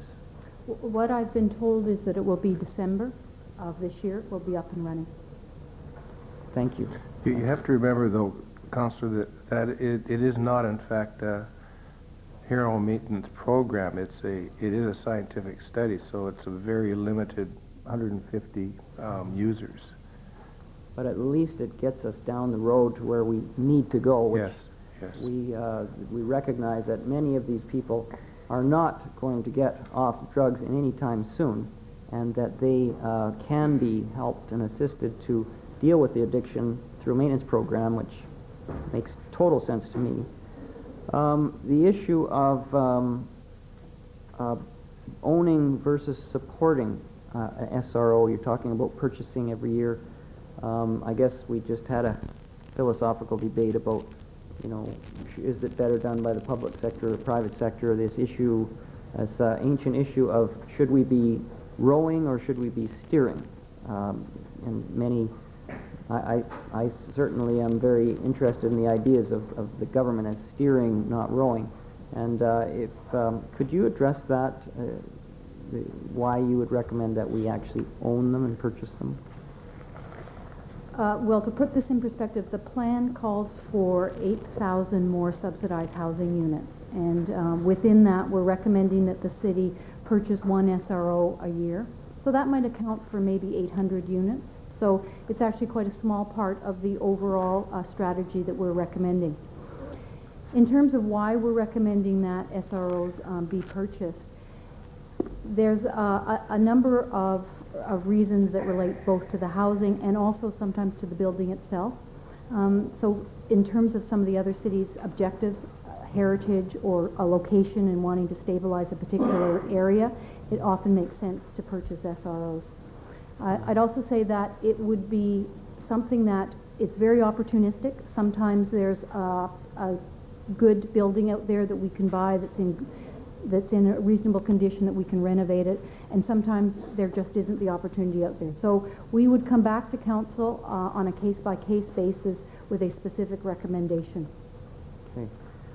Just one other question that it does appear to me to be a very important and an under-recognized problem is the issue of brain injury, that many of the people who are having difficulties in the community actually have undiagnosed brain injuries or even diagnosed brain injuries. We know that even a lot of people in prison, a high number of people actually have undiagnosed brain injuries. And I was very concerned when the BC Brain Injury Association ceased to exist a number of years ago. And it does appear that this important group of people with disabilities does not have a real powerful lobby to address, to bring up to the levels of government how people with especially undiagnosed brain injuries and diagnosed are suffering and not being recognized in the system. Mm-hmm. Has that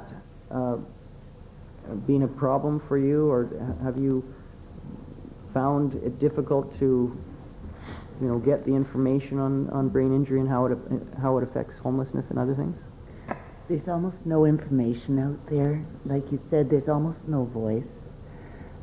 We know that when we are advocating for a homeless person to be moved in, that we don't tell anybody about the brain injury because it's an absolute barrier to housing. Thank you very much. Well, I don't know. That's an issue that I personally have tried to do. I made a few attempts at trying to find a way through that, but I don't know if somehow this council or somehow we've got a lobby for that as well. Thank you. Stick with it. Councillor Woodsworth. Well, I'd like to thank staff, I guess. This is a devastating report and devastating condemnation of what's happened through provincial cuts to income assistance to support services and to involvement in the housing sector. I think it's just staggering, and I'm wondering to Mr. Brooks whether we know whether more people are going to be cut off welfare.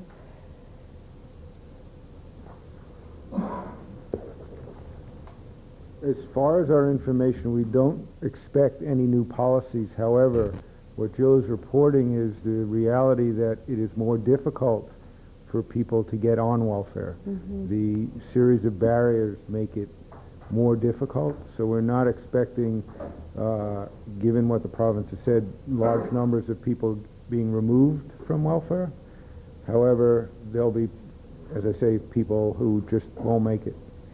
So if we're talking about the over 20,000 people who are at risk of homelessness, if in fact they lose their existing shelters because rents are going up or houses are being sold, then those people won't be able to get on welfare or find it difficult to get on welfare?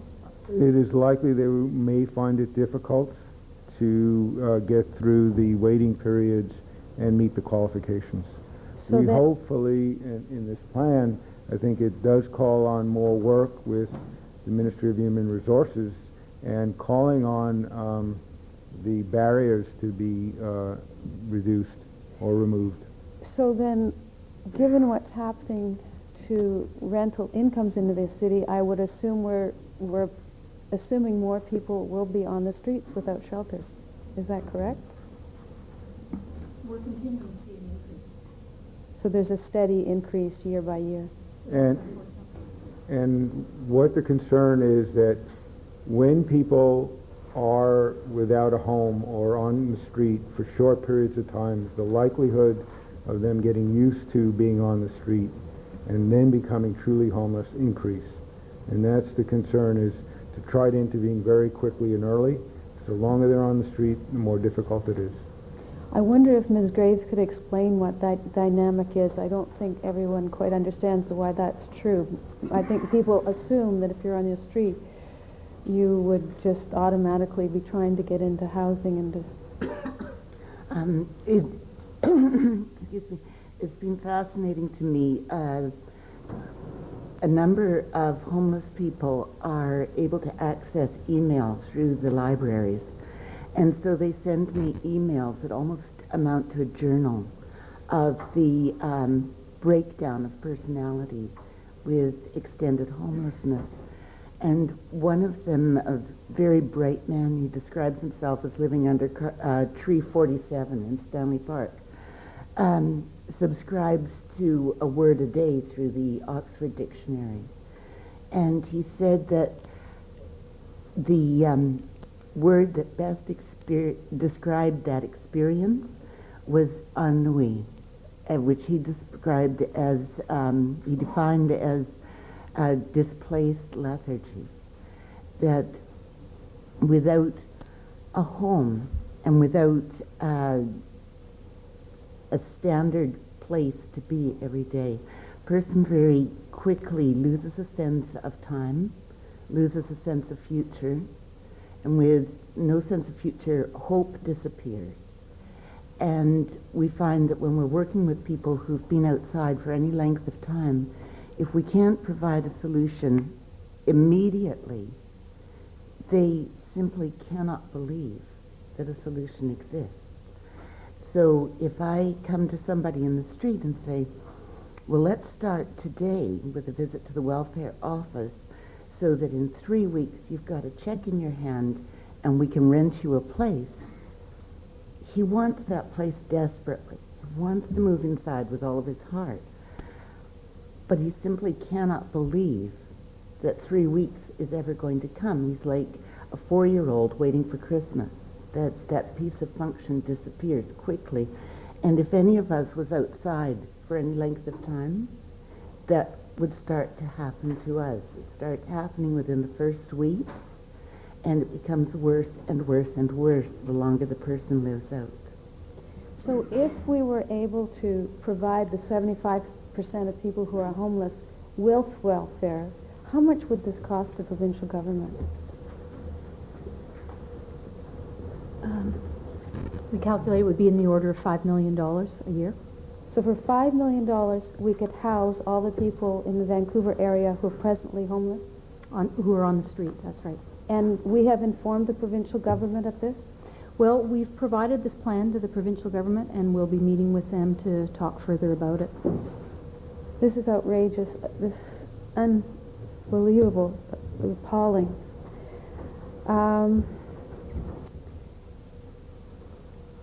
There's so many things in this report that I'd like to address. I mean, I do have a recommendation about earnings exemption that I'll bring up later on. I'm just wondering what's going to happen. The federal government has provided some more funding under the Skippy program. How can we use this to support people who are presently homeless? Well, the Skippy program, the announcements are, I think, just about going to be made about those projects, and there's a number of them which are in Vancouver, which will certainly help our situation. I think further, though, the point is that we're going to need additional funds in order to kind of build the kind of housing that we need, in particular the supportive housing that we need. Okay, that's all for now.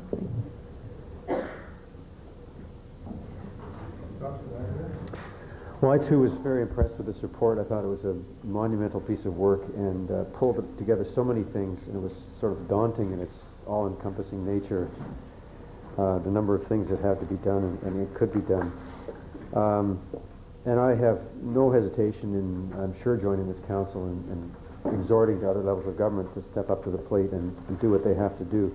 I do think, however, that we should not indulge our inclination to be sort of insulting and confrontational, because that's not going to help, and I think we should focus on solving the problem rather than feeling good about attacking people. So I just caution that and say that we're not going to do this. We're going to have to get other people to do this, and we're going to have a better chance of doing that, I think, if we're just hitting them with the facts and trying to stay focused on the task at hand. I just had one question I wanted to ask somebody. The housing that we do have we looked at all into whether people who are in that housing still have to be in that housing? If you're in a subsidized housing situation, a low-income housing situation, and your income improves, is there some mechanism there's some way of monitoring the people who don't need to be there anymore and could move out and make room for the people who do need to be there? Is that an opening that we haven't explored? A number of these programs are structured by provincial or federal government programs of yore, but many of them that have been built recently are structured so that you pay 30% of your income on rent. So if your income increases, you get to the point where you're paying market rent, and really the incentive for you to be there, there is no incentive for you to be there, and a number of people actually do then want to move out. Well, I hope that's actually the case, because that may be a simple opportunity, and it leads me to my next point, which is that obviously we're looking at a lot of money. I mean, the $5 million is one thing, but with all these different programs, I can see millions and millions and millions of dollars needing to be spent, and I think it would be, if we want to get that money spent or get some money spent, we could take this the next step and say, okay, what are the things that we can do that we identify what they cost, and the ones that are easiest to do politically and that for the smallest amount of spending get the biggest amount of results, and start with those, and perhaps rank some of these 85 recommendations that way, so that we can say, well, if you only have a little bit of money, and you do say in there that everybody's feeling pinched and spending money on other needy causes, then where would be the best place to spend the money? I did like when you start to talk about the fact that it's $40,000 to service a homeless person versus $28,000 to actually house that person. That starts to become compelling, and then you can talk to people who are dishing out the money and reluctant about spending that there's a business case for this. And the other thing is that I think we're going to have to be looking for money anywhere we can find it. And I didn't see enough of ways that we could go after the private sector and try to get them involved. And there are cases where, with SROs, that people I know have bought SROs, fixed them up, housed all the hardest to house people, no cost to the public at all, same result.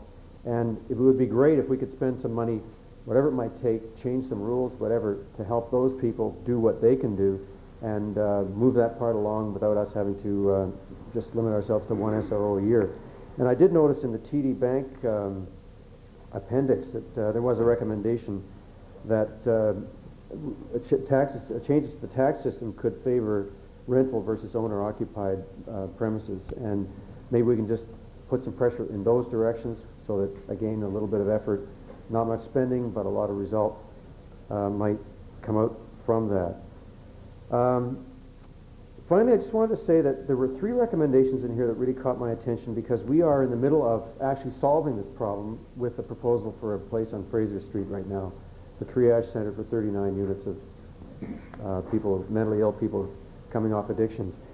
And we're running into a big problem, a number of problems there with the neighborhood, as we all know. But one of the issues that's addressed in here is that people are saying that this kind of facility is being focused in one neighborhood and not in another. And you have 3 recommendations in here. I think they're number 29, 50, and 51 and 53, that talk about moving supportive housing throughout the city and mental health services throughout the city. And I'm wondering if I could ask staff who are preparing the report for council on December the 7th, when we're going to be having our meeting about that facility, which is a test case for solving some of these problems, whether it would be too much to ask if they could recommend at that time, without waiting, some things that we could be doing right now to be distributing those services throughout the city, and therefore put to rest the concerns at the Fraser Street, in the Fraser Street neighborhood about whether these are all being loaded on their neighborhood and nobody else has to take their fair share. Could I ask whoever might be preparing I think that's a good idea, but I would just like to add to it that it would be nice to have a map up there showing that in fact it is all over the city. It's just that it's in different sizes, different shapes, and different functions. But I think that it would be good to have that to show that. Well, I would agree with you, and when I looked into this, I found to my surprise that within 4 blocks of where I live are 3 of these homes for the mentally ill. I didn't even know that, and there's a juvenile group home, and 2 blocks from where I work is my other job is a... You have another job? Even here. 2 blocks from where I work. Both places are places for people recovering from drugs and getting drug treatment and so on, and I think that, but just the same, there are some neighborhoods that they're a little thin on the ground in those neighborhoods, and I think it would give a lot of impetus to the approval of the Fraser Street project if we could move on those recommendations earlier rather than later. We will be addressing that issue in the report coming towards council in December. It's clearly an issue with the community, so we are going to deal with it in that report. We have started some discussions with the Vancouver Coastal Health about doing a plan, a citywide plan. I don't know what level of detail we can come forward with on the 7th on that process, but we will try to address it to the extent we can. I think that would be very valuable for that particular project and the cause in general. Thank you.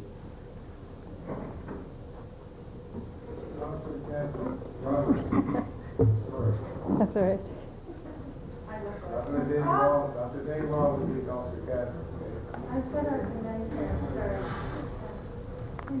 Yeah, hold up.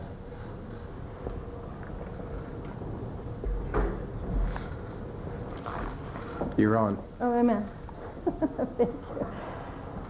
Okay, this is a truly phenomenal report, and what I think is most astonishing as you read through it, and I recommend it for anyone who hasn't sat down with it, is how doable it is to solve the problem of homelessness. That it isn't such a big, overwhelming problem. And the one disagreement, or the one problem, one of the things that I really would like to change in this report is just a small phrase that says, well, governments are stretched to the limit, or some such phrase like that, that they're running out of money. No, actually that's not true. The federal government has $10 billion this year surplus. The provincial government has $1 billion. That alone is enough, more than enough, to do all these 86 recommendations.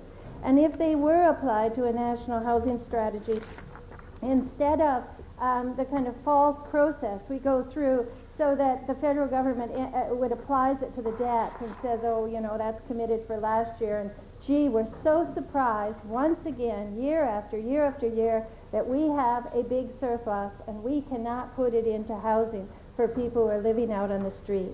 So if one recommendation I'd have for the report is take out the phrase, it's not accurate, it is doable, as Councillor Woodworth highlighted, that $5 million for people to be on welfare, to have, inadequate as welfare is, to have that little amount of money is such a small part of our provincial budget. It's not, I mean, I don't know what percentage of 1% of the provincial budget. Such a small amount, and to eliminate the hardship and suffering of people who are living out on the street. So I do want to thank our staff as well. I think it's a very thoughtful and brave report, and I know all the work that went into it, and I appreciate coming forward. And I know how easy it is sometimes to focus on immediate symptoms, and I think our provincial government has done a great deal of harm by focusing on the symptoms of the problems. And I think the kind of thoughtfulness and understanding that you've put into this report takes a great deal of courage to focus on the root causes and to say this is Vancouver's response to the Safe Streets Act. Instead of putting the poor in jail, we're going to actually put the poor people in houses, and that's what a caring society should do. I did have a couple of questions, if I could. One to follow up on the supported housing, and it is such a key part of this. I think that because of the various issues people have living in poverty and being homeless, having drug addictions, being mentally ill, which is one of the reasons they're on the street to begin with, of course. And I wanted to follow up about the Fraser Street. I would take Councillor Ladner to task a bit about describing supported housing as communities taking their fair share. Somehow it implies that this is so awful a thing to impose upon a community, and I think we should start thinking about that the people in supported housing are part of our community, and these are all different kind of housing that we need in all parts of the community. People don't all come from the downtown east side to come live in this housing. I have drug addicts in my community. I think Councillor Ladner obviously has drug addicts in his community and people who have mental illnesses at the same time. So what I view it and try to talk about it is that every community needs to house its own people and the whole range of issues that they may have. But I did want to ask about, as far as this planning process, that we go ahead, because I think the Fraser Street facility is the first one that has both mental illnesses and drug addictions in one facility. And I wondered what kind of educational work are we doing in advance so that we're not just being reactive as each facility is being proposed? I think there's two parts to that. One is the Vancouver Coastal Health Authority and ourselves really realize that there needs to be public education generally about the four pillars approach, about how we're going to house and provide services to people who are mentally ill and who have drug addictions. So we've already started to have discussions about how is it that we need to engage the broader Vancouver community about that. Also, as Cameron was mentioning, we really see a need for doing more work on the supportive housing issue. And we've had some discussions about what that will be, developing that strategy would look like, which I can tell you about briefly. What we would do first off is to talk to the people who have these challenges about where they live now and what areas they would like to live in. We want to find out what level of services do people need that would help them. From that, we would then be able to find out the number of supportive housing units that we need and look at where they should be distributed to meet the needs of the people and also to fit in within the community. So we're going to get started doing that almost immediately. In fact, we're in the process of setting up the meetings and beginning that process this week. So you'd be, in the end, you'd be identifying where the need is and for what kind of housing and what kind of services would go with that housing in each community. That's it, exactly. And then finding a way to engage the community in a discussion about that so that there's a better level of understanding of what the needs are of people who are living in supportive housing, and so that we can get a better sense of what the future might look like. A future, hopefully, that the citizens of Vancouver can feel comfortable with. You know, I did think that that kind of process might well have worked in the past with this various city plan processes that went on, and that communities could have been engaged in identifying how do we house the range of people who live in our communities. And are you thinking that this might, for the ones that are still ahead or other planning processes, that this might be a thing that really we need to add to our planning besides traffic calming and parks? Yes, I think that certainly is the future city plan neighborhoods or areas would certainly be a good method of having these discussions.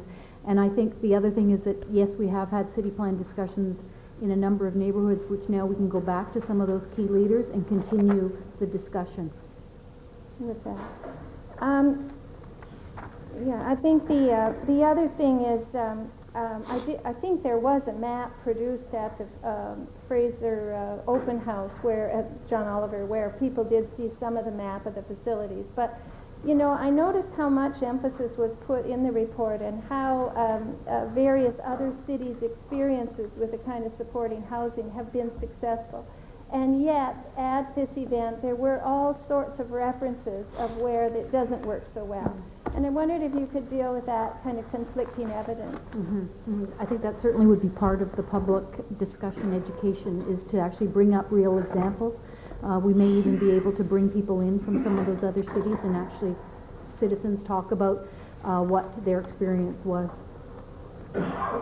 And I just had one final question, and that was about our rental housing and how we maintain our housing, because I think that over the next while this is going to be a huge challenge as our city has a pressure to gentrify with more and more people moving in. And it occurs to me that we have many of the three-story apartment buildings with a walk-ups in the city, along many of the arterial routes, and that they are of an age where they are beginning to deteriorate, and I would think there would be a lot of pressure about tearing those down. Do we have a way of trying to preserve that housing stock and having standards of maintenance and other things that people don't just let it deteriorate so that they end up tearing it down?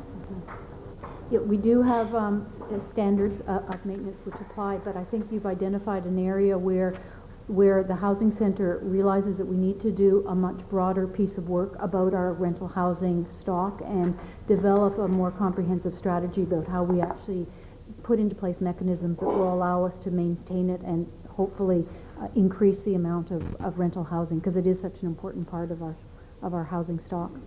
It is, yeah, I don't know if you know the percentage offhand. I would think it would be quite a significant percentage, besides secondary suites that... In terms of the purpose-built rental stock, or in well, general I'm just rentals? thinking of those three-story walk-ups. You know what I mean? Where an enormous number of those buildings are quite old and might be under pressure for demolition. I don't have the percentage off the top of my head, but over half the housing stock in the city is rental. And a large chunk of that would be the purpose-built rental stock, whether it's the three-story walk-ups or the older mid-rises in the West End. That would be a large chunk of the rental stock in the city. Good. Well, thank you very much. And again, thank you for bringing this report to us in such a thoughtful way, and hopefully all of us can unite behind this to carry it forward. Thank you.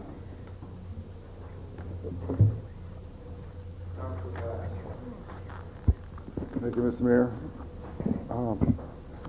Thanks very much for a very comprehensive report. I have some questions on the levels of funding from federal and provincial governments.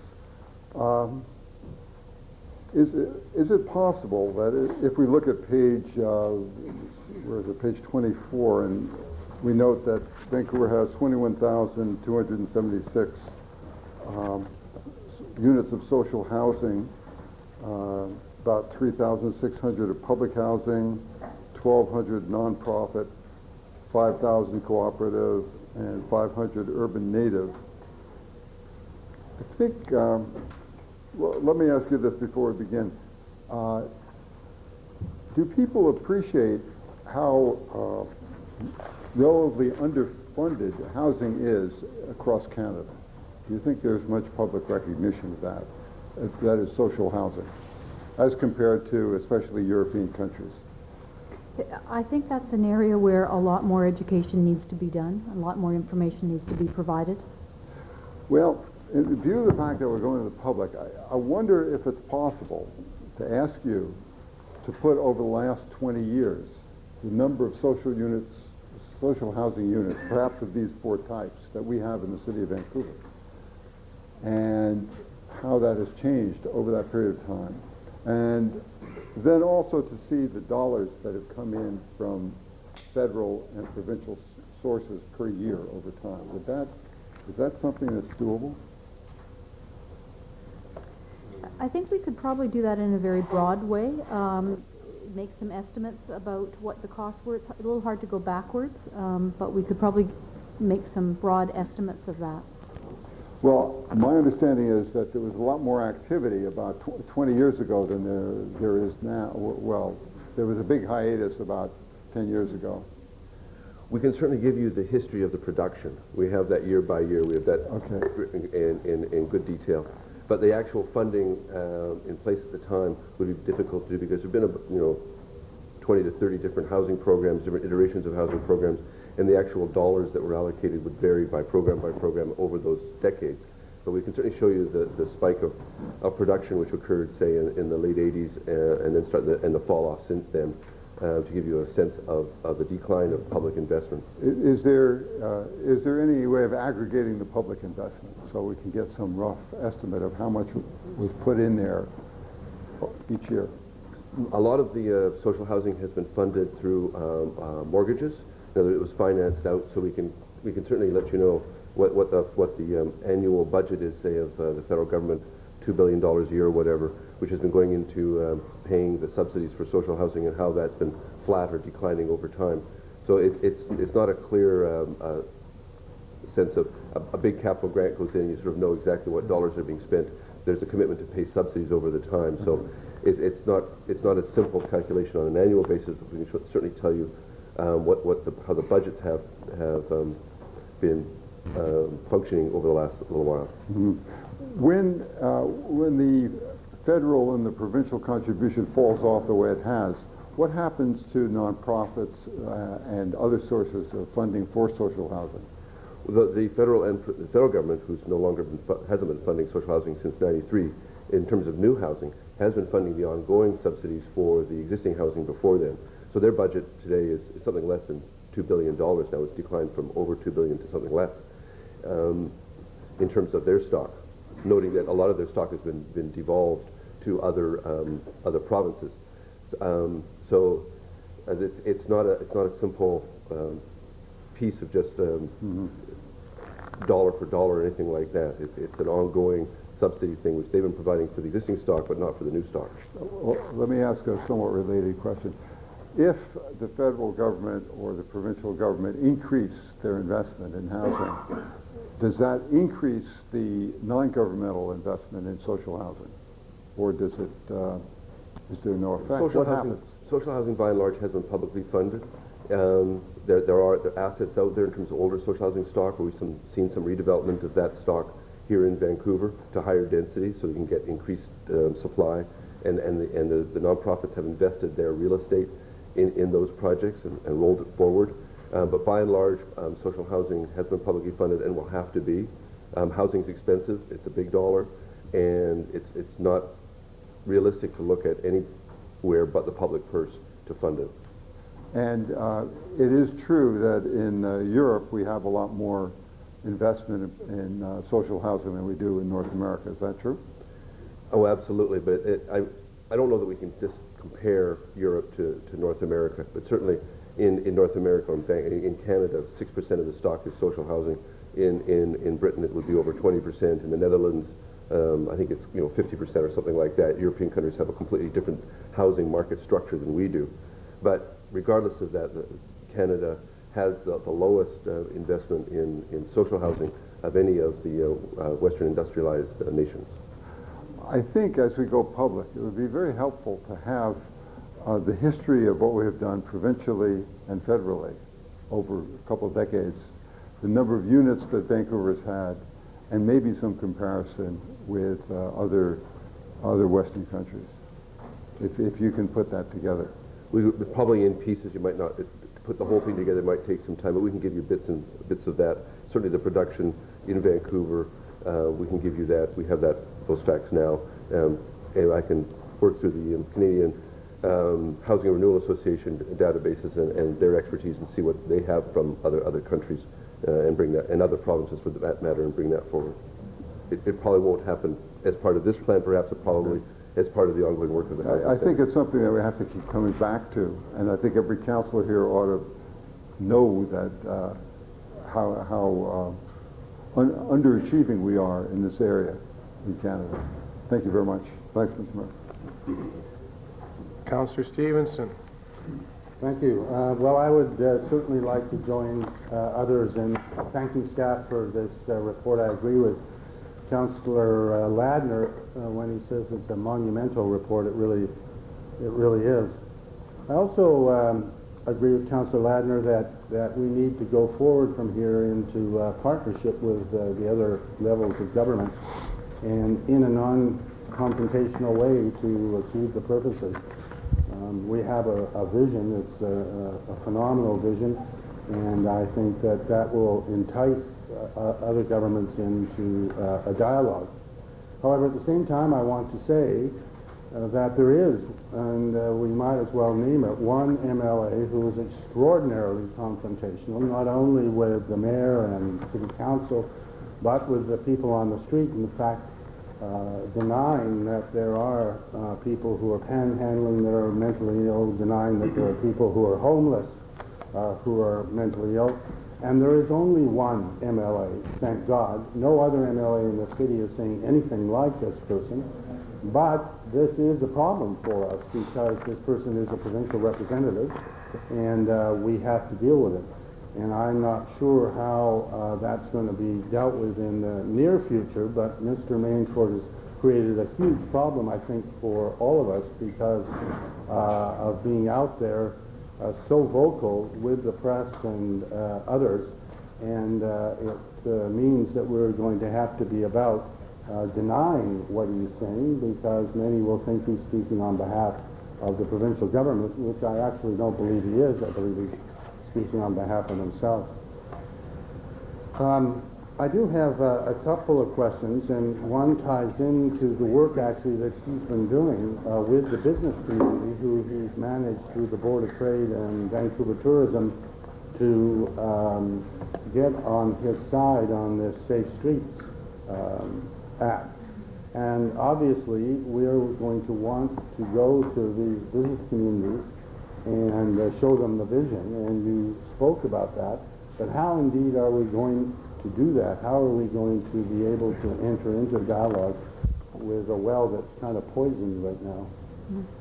Yeah, I'm very much interested in connecting with the business community about the actions in this plan to see where they do think that they fit in. And you'll notice some of the material we've included is from the Toronto Board of Trade about how they've turned their mind to the situation of homelessness there, and they've identified what they think their role is. I've met with one of the subcommittees of the Board of Trade, so we're beginning to have a dialogue, and I'm hoping that I'll have an opportunity to do that over the next couple of months. It's interesting to see some of the things that the Toronto Board of Trade sees as important, and again, they see the building of more social housing as definitely worthwhile. Also, of course, doing what they can do in the area of jobs and training is an area that obviously is within their bailiwick. Secondly, in the West End, as you're undoubtedly aware, we're in the process of putting together a coordinated approach to the street problems there, and have just hired a new person who will be coordinating the work with all of the various agencies and police and so on. I was wondering, as I was listening to your presentation today, how that particular model might be then expanded to other parts of the city, or how these two might, in fact, fit together. Mm-hmm. Yeah, I think it is a very interesting pilot project that's being tried in the West End, and look forward to seeing how we could use it elsewhere in the city. In terms of some of the ideas that here, where there may be some overlap is, one of the recommendations is that we actually do an outreach with Ministry of Human Resources staff to go out and connect with people who are on the street and actually work with them to bring them to welfare offices or have MHR set up a more centralized location. And that might be one area where we could focus on the West End in some form. The other thing perhaps is in the area of the assertive community treatment, where we've noted that that could be done through community health centers, and that might be another area. If there is some interest from the province and some funding, that might be an area where we could start to focus on the West End as one of our first areas. Well, I just want to reiterate, I think it's a very exciting report, and I personally believe that most Vancouverites want to engage with the root problems, and rather than just the effect they see or don't see. And I think there'll be a great willingness. It will be a matter of trying to convince others of that, I'm sure.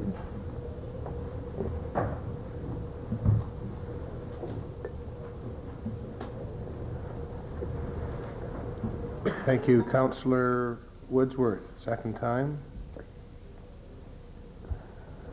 Well, listening to you talk, it seems almost like a simple solution that if the province could provide $5 million to get the majority of people who are homeless on a welfare income that would stabilize their lifestyles and enable them to get SROs.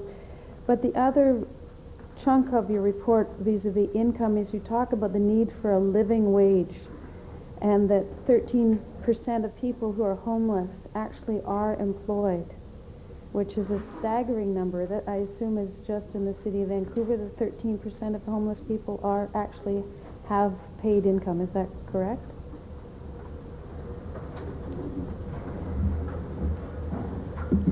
Yes, they're working.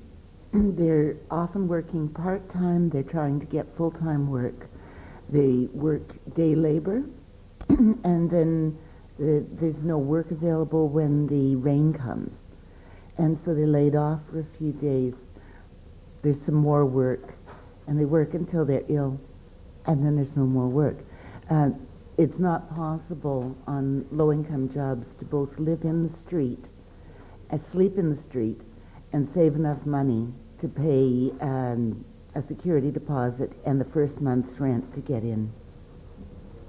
Okay, so in the report you're suggesting that the living wage should be increased as one of the solutions to this, and how would that work? This is an idea that came out of a report on child poverty in Canada, and it also is something that's been tried in several American cities. Boulder, Colorado has tried it, Michigan, one of the counties in Michigan. And what needs to be done is to work on how to develop a program that would be relevant here in Vancouver. We need to look at what is the appropriate wage, who should it apply to, who should be exempt from it. But it's something that seems to be quite effective in these American cities and has been recommended elsewhere here by our Canadian colleagues. And you also suggest that the $6 training wage be eliminated, because how's that impacting our youth? What's happening there? Well, we're finding that the $6 does not give enough money, anywhere near enough money for people to pay rent, and that's exactly what the problem is if we've got what you actually, you can find this here.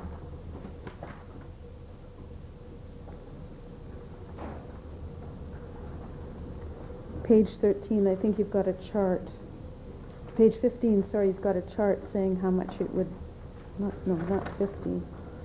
Well, I think, yes, on page 18 we have that if one person works 35 hours a week at $8 an hour, you're still paying 54% of your income on rent. which is clearly too high. So I don't have the figure right here of what the $6 is, but it would be even a larger proportion, probably 70% or something of your income would be going towards housing just to get a basic bachelor apartment. Okay. So that seems again like quite a straightforward recommendation that could be made to the province. Yes. Okay. But in terms of our responsibilities, when we increase the stock of housing, how much of it would be available to the 13% of people who are homeless but who are working? Are we targeting any of our housing units for that sector?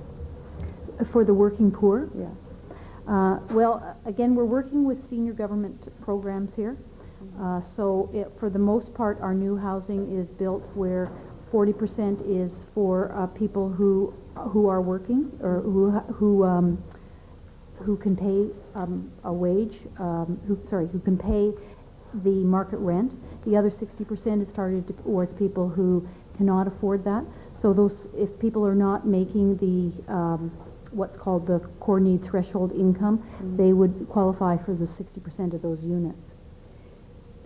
Doesn't the National Council on Welfare have a standard about what percentage a person's income one should pay for housing? Yes, that's 30%. It's 30%, so we're significantly over in most of these categories. Well, yes, and as we said earlier, the 40,000 people, the 20,000 households in Vancouver are paying more than 50% of their household on income. There's a significant number of people in Vancouver who are in that situation. Okay, thank you. Yes, thank you, Your Worship. I'm going to move the recommendations with a couple of very small amendments. One would be the amendment number 23, the recommendation 23. And I'd like to replace that with the city of Vancouver reaffirms the existing policy allowing a minimum suite size of 400 square feet, relaxable to 320 square feet, for all new construction. And that's the only amendment I want to make, but I do want to ask for a couple of things for the staff to look at in the process of going to the public. And one would be that the degree in which we can include ourselves and other governments and the private sector and in employment opportunities for low-income people in risk of being homeless and those who are homeless. And the second would be to look at how I think we have a problem that we don't recognize a lot of times, and that is that sometimes social housing is also not reaching the targets that it needs to. So I would like the city to look at when properties are written down by the city for social housing, how we can put into the lease that it will house those who are targeted. In other words, local people in risk of homelessness or whatever. I don't want to apply that to SNRFs, but I do want to make sure that the people of Vancouver are being housed when we're using city assets to do so.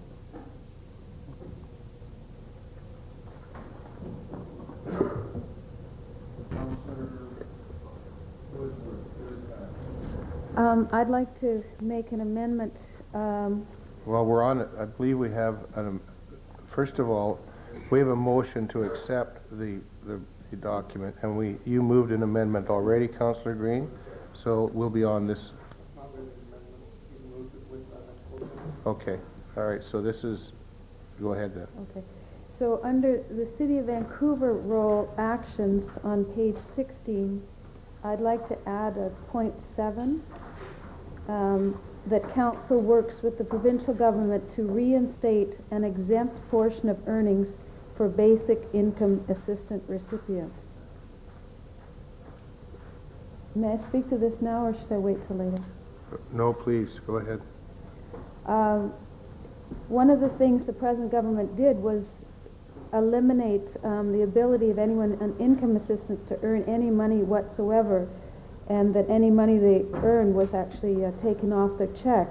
This often is the only extra income anyone can receive. It's a way they can receive it with dignity. It's a transition into paid work, and it's helped many non-profit organizations and other organizations with invaluable volunteers. So I think it's, again, a very simple thing the province could do that wouldn't cost them any money but would make a significant difference to people who are on such terribly low income, on income assistance. Do you have it written out? I can give it to you. Is there copies for everyone? I'll read it out. That council works with the provincial government to reinstate an exempt portion of earnings for basic income assistance recipients.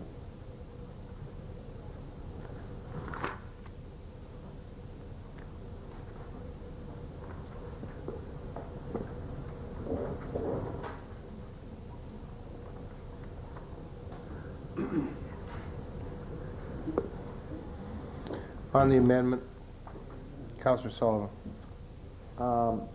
Totally in support of that amendment. People don't realize that many people on income assistance have a marginal tax rate of over 100% to go to work, to start earning an income. That, it costs money to work. You have to have certain clothes and minimum standards that you have to adhere to with the employer. I note that the Fraser Institute supports your request. I don't know if that makes you want to withdraw it, but well, Ellen Woodsworth and the Fraser Institute, arm in arm, and I will be there with you, endorsing you. Thank you. Pump some oxygen into the room.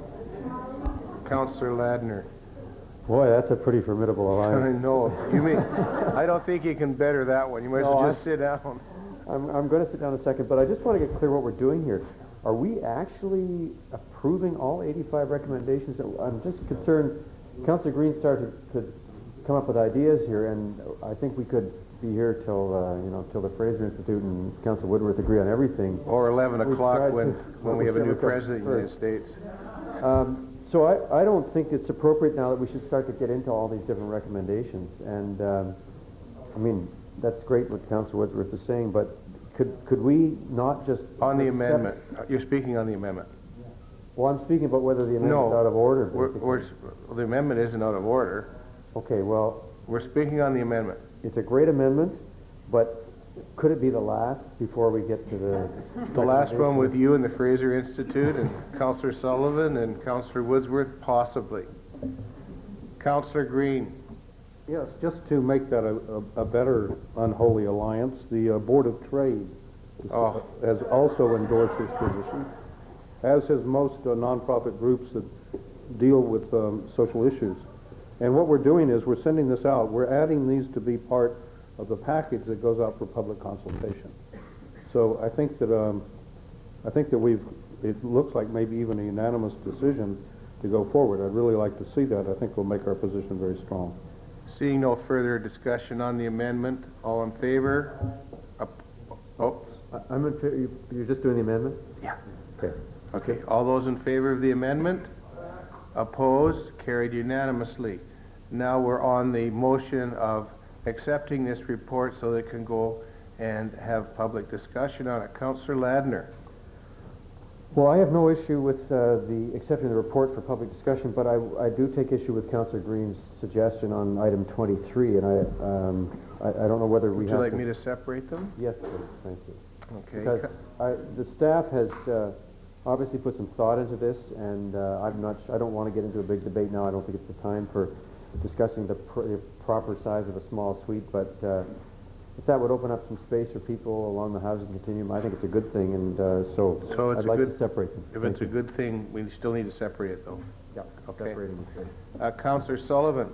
Yeah, that was my issue as well. Councillor Green has taken out number 23, I assume, where it says the City of Vancouver to support smaller suites, e.g. below the current minimum size of 320 square feet.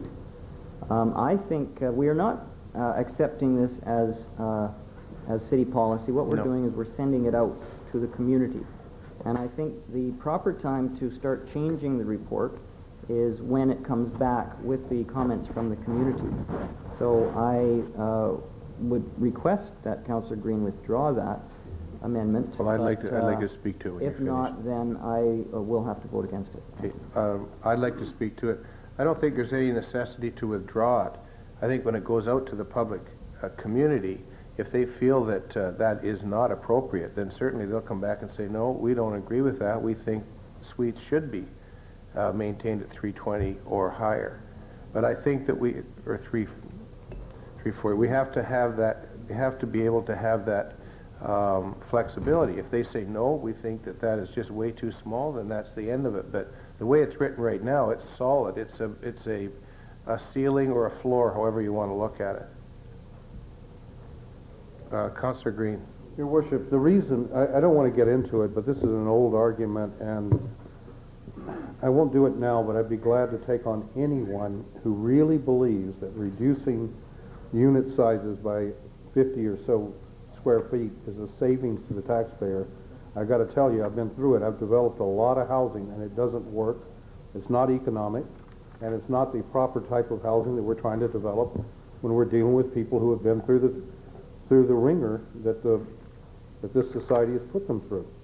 So I'm not going to withdraw that, and people can comment on it, and that's exactly why it's there. And I should point out that one of the reasons that I said in new construction means that when we're renovating SROs and other types of properties, that we may very well go smaller. But not when we're dealing with new construction. It's a waste of money, it doesn't work, and you're leading to more social problems. So if you want to vote against that, please do. You don't support us purchasing and operating housing that we've done for 30 years. I can understand that. I can understand why you would be opposed to this. But I can just tell you, if you want to have the battle, I'm for it. But I think let it go out and let people have a look at it and see the different options that they have. Councillor Sullivan? Well, I am opposed to Councillor Green's changing the report on two issues for two reasons. One is the principle that I do not believe political officials should interfere in the staff report. A staff report is being written, and I think that report should go out to the community. Councillor Sullivan. The other issue for me is we're told we have 1,000, 1,200, 500 to 1,200 people on the street. This council passed a controversial motion that the suites that we do have in the city that are 100 square feet should be penalized $5,000 per room if they are changed. So obviously this council endorses small suites when they are in the private sector or that they already exist. I think there is going to be an issue of whether we have enough money to do quickly to get people out of the elements and get them into their own suites. And I think it's important for this issue to go out to the public and let them comment on it, and at the end of it we can always turn it down if we think the issues the arguments don't favor it. Thank you. Councillor Sullivan. Councillor Green. We have elections. I'm in here first, Councillor Green. We have elections to elect people to council, to look at reports, to change reports, to accept reports, to do anything really we want to with reports. That's what we're here for. The idea that, oh, here's the report from staff, okay, well, you guys have voted against reports from staff 2 or 3 times. Today. This is crazy when you say that. We're here, that's what we're here to do. You may disagree whether 320 or 100 or whatever the square footage is. But let's start getting some reality here about what we're here for. We're here to get the reports from staff, and this is an excellent report. It's a great report, one of the best I've ever seen.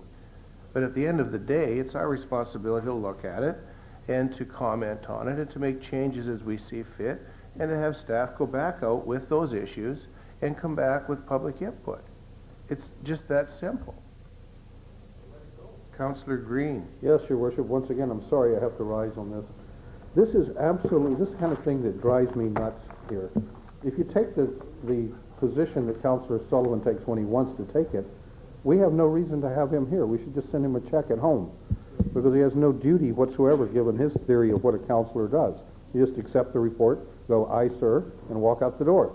Now, let me say a couple of things. First of all, Councillor Sullivan says we shouldn't go against staff report. Staff reported to us today that we should not try to unilaterally change the conditions under which we have a collective agreement with our staff. Councillor Sullivan, Councillor Ladner voted against that. About 15 minutes ago, Councillor Woodward put forward a very good amendment to this. Councillor Sullivan 100% agreed with her that it should be in the report. He changed the report with his vote. Now, I bring up something I think the people should have an opportunity to see, that there are different philosophical, ideological, political, however you want to define it, ways of looking at how to house homeless people and low-income people. You don't just give them one option. So I'm saying that it should be in the report. People can come back to us, and those of us who believe we have a role here can then make a determination based on what the people of Vancouver say. Others could just stay at home. Seeing no further comment, all those in favor? Aye. Opposed? Or you want to split? Okay, all those in favor of accepting the staff's report. As amended. Would you like to step up here, Ms. Beulah? If I might be of assistance. A politician is born.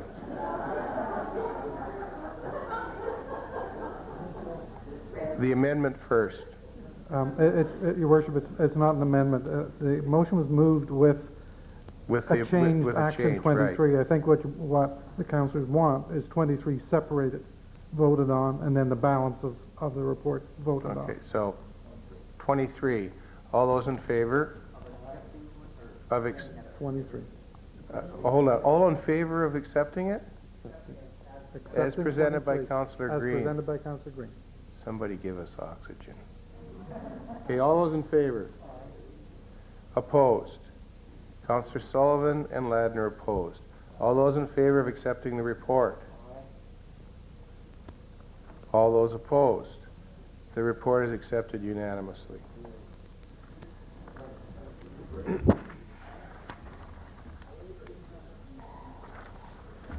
A8, Councillor Roberts. I hope this is short. As short as I can make it. This item has to do with a request for funding for replacement of Learning Tree Daycare and Playhouse Child Development Center. And why this is particularly important is that it meets the two of the objectives that were part of the child care protocol that we passed as a council a year ago. One of those was to increase licensed child care spaces in the city by 5% in the next 2 years. So this moves us along in that direction, not achieving the goal yet, but certainly moving us there. And the other part of it was the equalizing access across the city to a full continuum of care. And these centers are located about in the border on the eastern part of the city near Kensington Cedar Cottage and Renfrew Collingwood, where the most number of children are identified and the least amount of child care services in the city. So this goes away to equalize in access to good child care. As well, it proposes a development of a child development hub where early childhood services would be provided, like family place and drop-in programs. So I did have a question, and mostly about the federal and provincial funding to make this happen. And as those people active in the child care community know, that today is a very significant day, not just because of the U.S. election, but because the provincial ministers are meeting with Ken Dryden, the Minister of Social Development at the federal level, in that first meeting to develop a national child care strategy. So I'm wondering what the situation looks like as far as would there be federal funds that come out of that to support this? Are we going to be looking at any capital funds for that? The provincial commitment will come down the road. I actually have some meetings scheduled with our provincial partners to discuss a number of partnerships and capital plans with city child care projects, of which this will be one, and that first meeting will be this Friday. On the federal initiative, the $5 billion that has been promised publicly has not yet been approved in the budget, but we'll hope to see that come in the new year. But they could have capital funds to help support this. They have talked about 250,000 new childcare spaces, so we would certainly anticipate there would be provincial and federal funding. And with the provincial ones, are we seeing a new turn here? The provincial government recently gave $33 million to help offset the cuts they had earlier made to subsidies for children. And are they being positive then about putting the money into this project? Those are subsidy dollars, so they will hopefully help offset the cost of the care for low-income families. The $33 million was not capital funding. No. So I just thought it might indicate a turn of a new direction as far as support for childcare. yeah, we're certainly encouraged that the first step has been made to put money back into the system. We still need to continue to work with the province around barriers to access to the subsidies. And because a number of spaces have now been filled by full fee paying families, a number of subsidized families will just not be able to access space because those spaces no longer exist. So we're making small steps in its progress, and we'll continue to hopefully work with the province to resolve some of those other barriers. Would it be possible, to report back? Because we made those interventions around this very issue and crisis, and could we hear back at some appropriate time of what the status of that is? Yeah, my hope is to come back to council in the early part of the new year with a report reference and an update on what's been happening with the subsidized spaces. Great, thank you. And when we hear from Mr. Dryden about the national program, we'll be hearing back from you. Absolutely. Thank you. So I'd like to move this motion, Your Honor. A through D. Seeing no further discussion, all in favor, opposed, carried unanimously.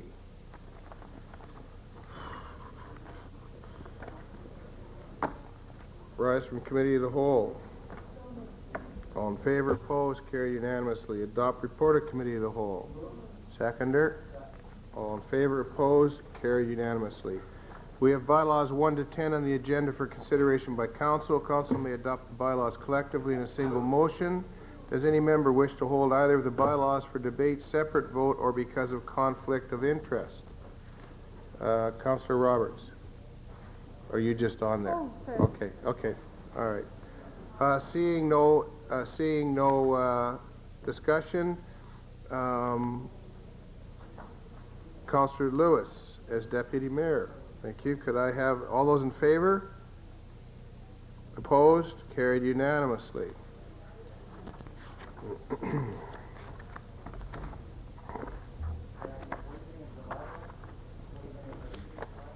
Is that allowed, Mr. Clerk? It is. It's usually for public information. Oh.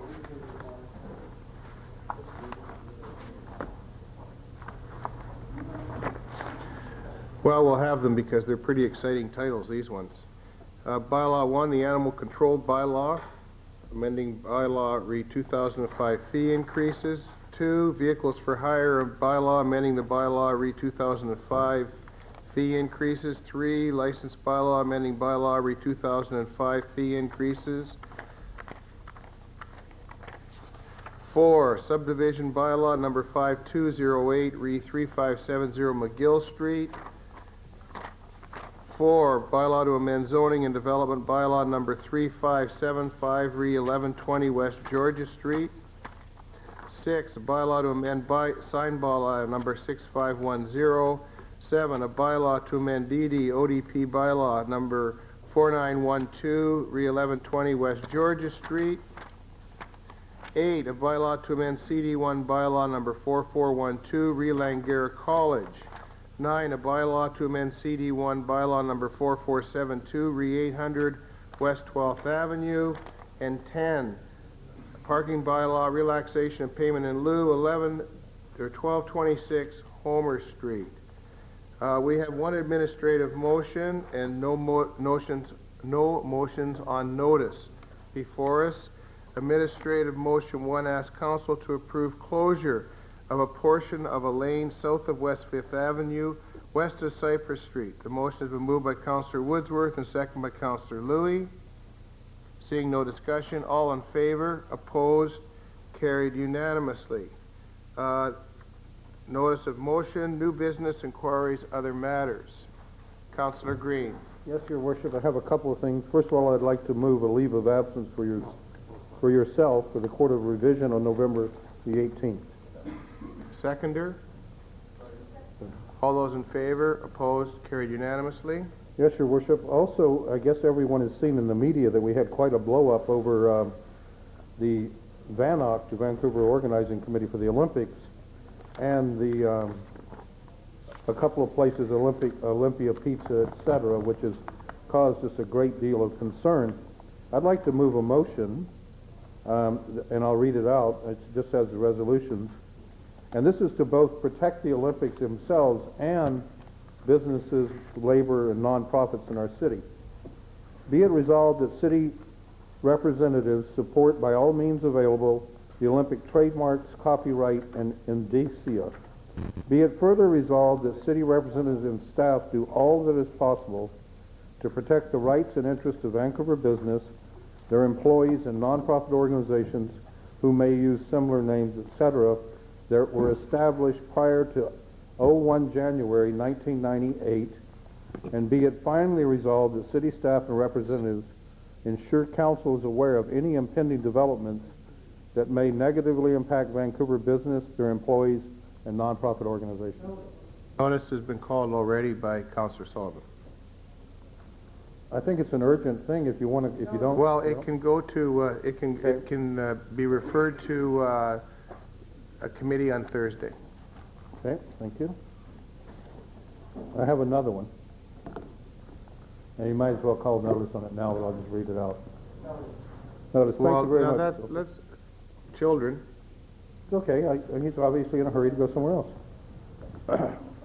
Whereas the City of Vancouver has committed to retain and enhance jobs in Vancouver, and whereas no other competing jurisdiction in Canada or the U.S. requires the film industry to pay goods and services taxes, and whereas the film industry pays great dividends to the city and province, therefore be it resolved that the city actively lobby the province of British Columbia to eliminate the PST on the film industry, and that staff report back on ways in which the city may support this important industry.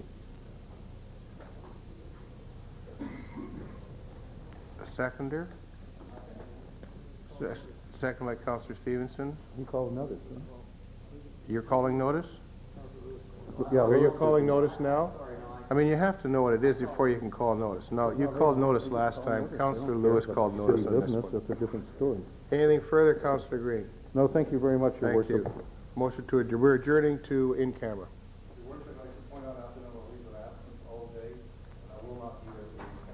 Thank you.